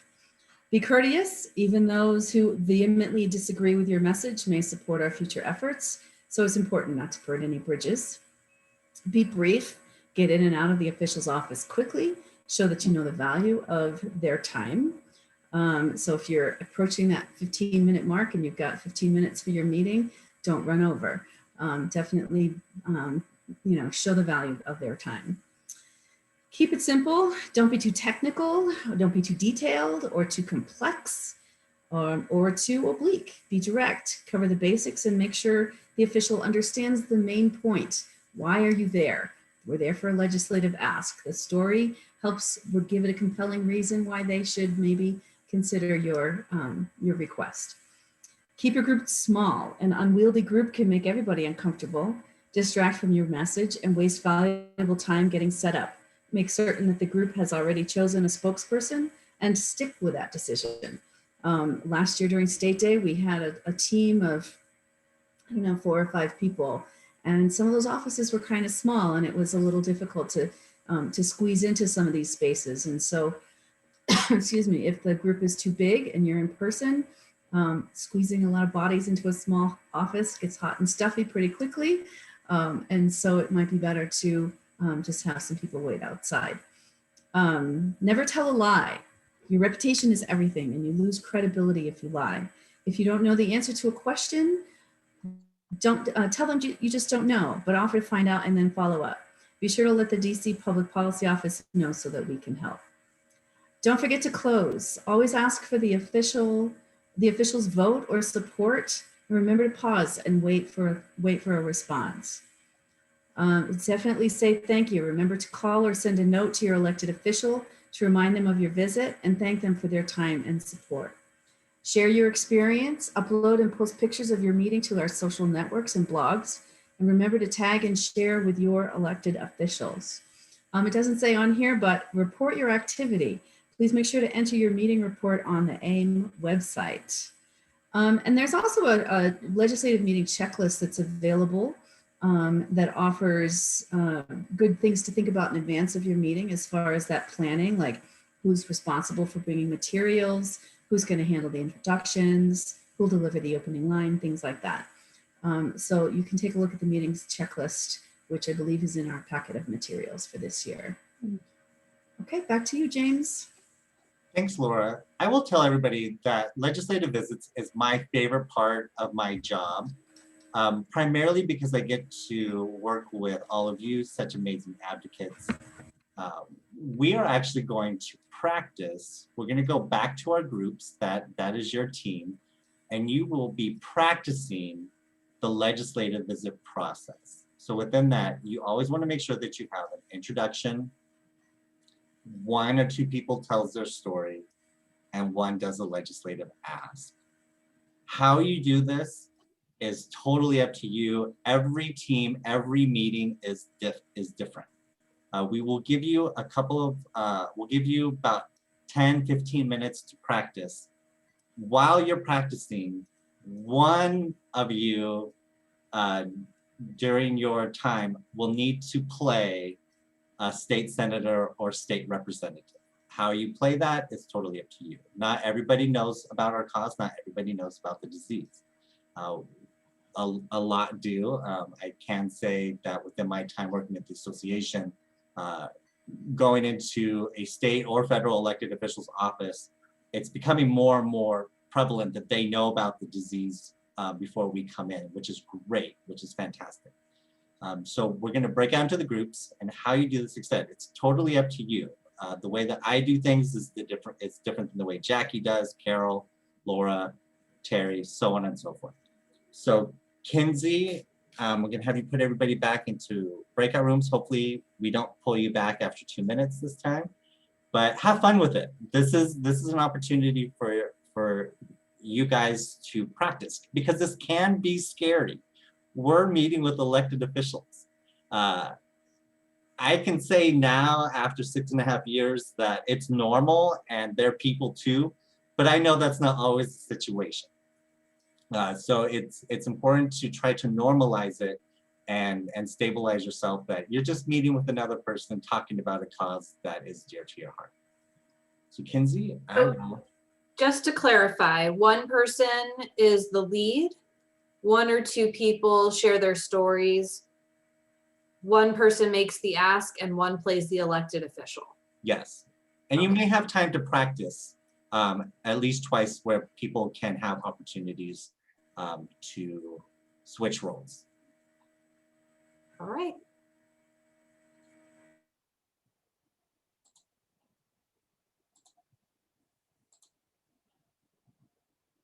Let me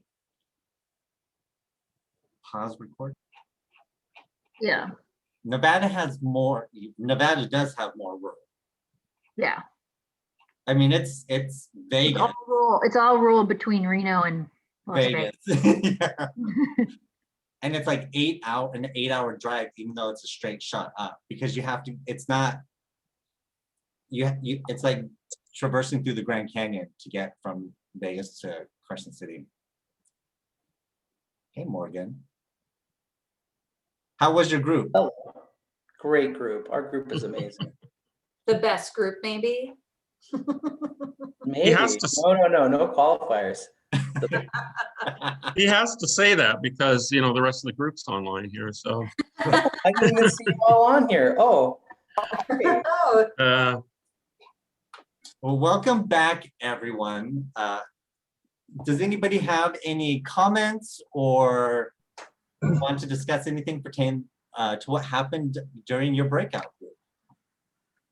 James, I will say, you know, as somebody that's done these before, it's when you make the ask, it's not always, I think partly as, you know, for those that are really well versed in maybe some of the details of some of the asks, it's not always easy to keep it brief. I think it's, maybe you can speak to this, it's easy to kind of get in the weeds and hard to keep it brief that way. It is, and that's something that you want to be aware of. And I'm just going to share a conversation that I had with Laura Vitkus yesterday.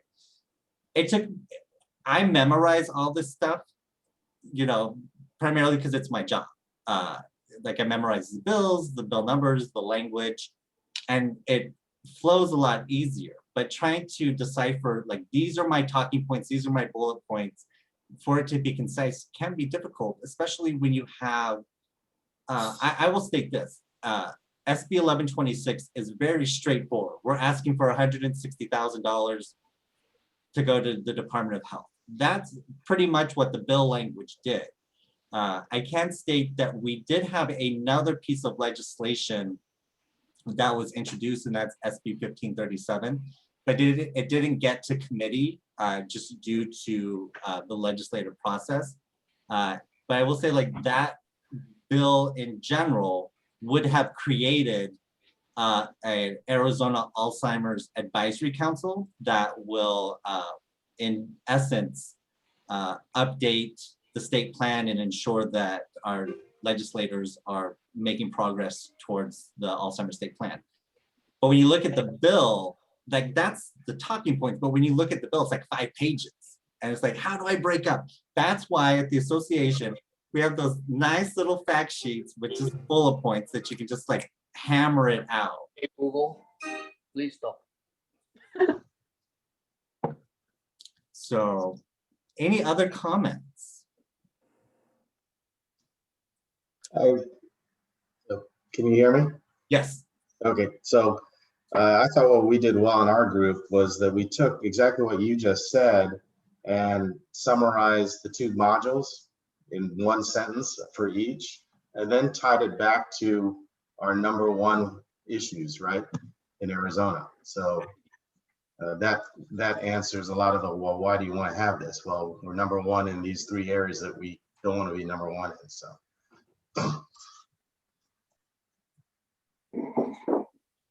Would anybody else like to share?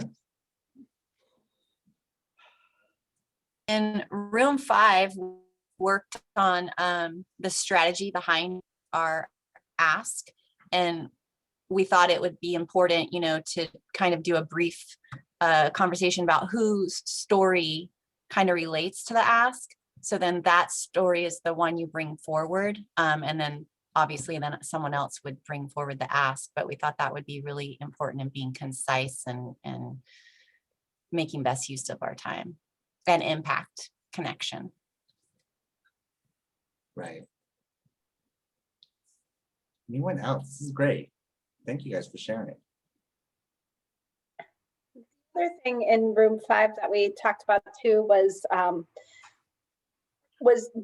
how we can benefit the representative or whoever that we're meeting with. And Larry actually brought up like how they love taking pictures. And we talked about how we can give back during the time by posting on social media, by tagging them in things, by thanking them for their time socially. It's a little, so we're not just asking and telling our story, but we're giving a little bit too. Mamma, ciao mamma, scusa, ciao Linda. Right. I will say this, I always push, please take a photo. And even now, since all of our meetings thus far, since last March have all been virtual, you can always screenshot it and make it into a picture. I will say yesterday I participated in 3 legislative meetings and I completely forgot to ask for the photo. I did 2 screenshots and posted them yesterday for the ones I was in. And I saw that. It is important to, it's a great way to thank the member by posting the pictures on social media, on your social media, and tagging them. And I know in Facebook, you can't tag the elected official, but in Instagram and Twitter, you can. I do want to thank everybody for coming. I know that this wasn't ideal. We enjoy having our state days so we can meet with our elected officials. And I know that this is a little bit different this year. We are planning on next year being in person. So unless there's extreme circumstances, which hopefully there aren't, we will be at the Capitol next year, running around meeting with legislators. I do want to point out, if you ever need any support, you can always reach out to the Alzheimer's Association's 24-hour helpline, and the number is 1-800-272-3900. If you have any questions or comments, please do not hesitate to reach out to me. I said in the beginning, my name is James Fitzpatrick, and I am the Director of Public Policy and Advocacy at the Desert Southwest Chapter. You can reach me at jfitzpatrick@alz.org. I have sent out several emails stating that we do have legislative visits scheduled tomorrow and Thursday, and I've asked people to fill out a Google form. If you have not received access to the Google form and you want to participate in meetings, please email me as soon as we're done, or email me right now so I can send that out to you, because I will be sending out the schedule based off of everybody's availability by 2 p.m. today. We have, I believe, 15 visits scheduled for the next 2 days. So the teams will probably be around 4 or 5. We want to give everybody the opportunity to meet with your elected official. If you would like to do this on a more regular basis, we are always looking for advocates. You were able to meet Carol, Jackie, and Laura, but we have about 50 plus advocates that do this on an ongoing basis throughout the year. And with large teams, we can move mountains, and we don't want to be known as the #1 state in the country for Alzheimer's growth.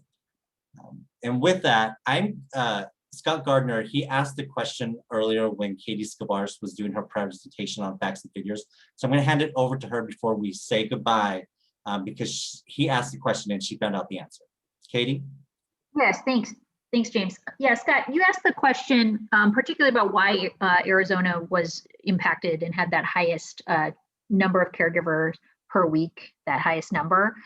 So I found out two things. First of all, something the infographic doesn't say is what that amount of care per week amounts to. And I know like reporters have asked, and it's also something I think we naturally want to say because we can relate to like this many hours a week, right? So on average for dementia caregivers in Arizona, they provide 38.8 hours of care per week. So to give you some perspective, that's about 50% more than the national average, which is 26.3 hours per week. So huge difference in discrepancy there.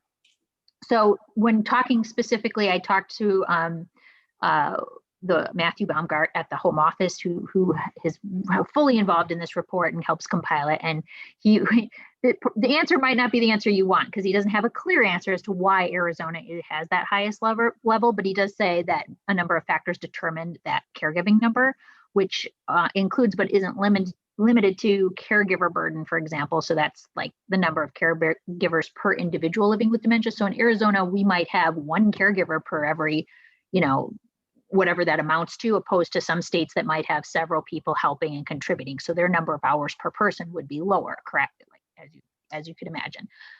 That also includes availability of certain services and supports like respite care, for example. So with Arizona and some of we don't have that issue necessarily in the valley and the surrounding areas, but maybe as we get out into those rural areas, the support and service available to those caregivers is probably likely more limited. So that would be another factor. And then obviously the disease stage. So as the stages progress. So again, I know that doesn't give a clear answer, but what is clear is that caregivers in Arizona have a much higher burden than anywhere in the nation by far. Thank you, Katie. You bet. Perfect. Thank you, Katie. Well, with that, I want to thank everybody for participating. Like I said, we do have legislative visits scheduled tomorrow and Thursday. Always want participation. If you need anybody at the Alzheimer's Association, we're here 24/7. On behalf of myself and all of the volunteers that helped put this together, thank you very, very much. Couldn't have done this without all of you.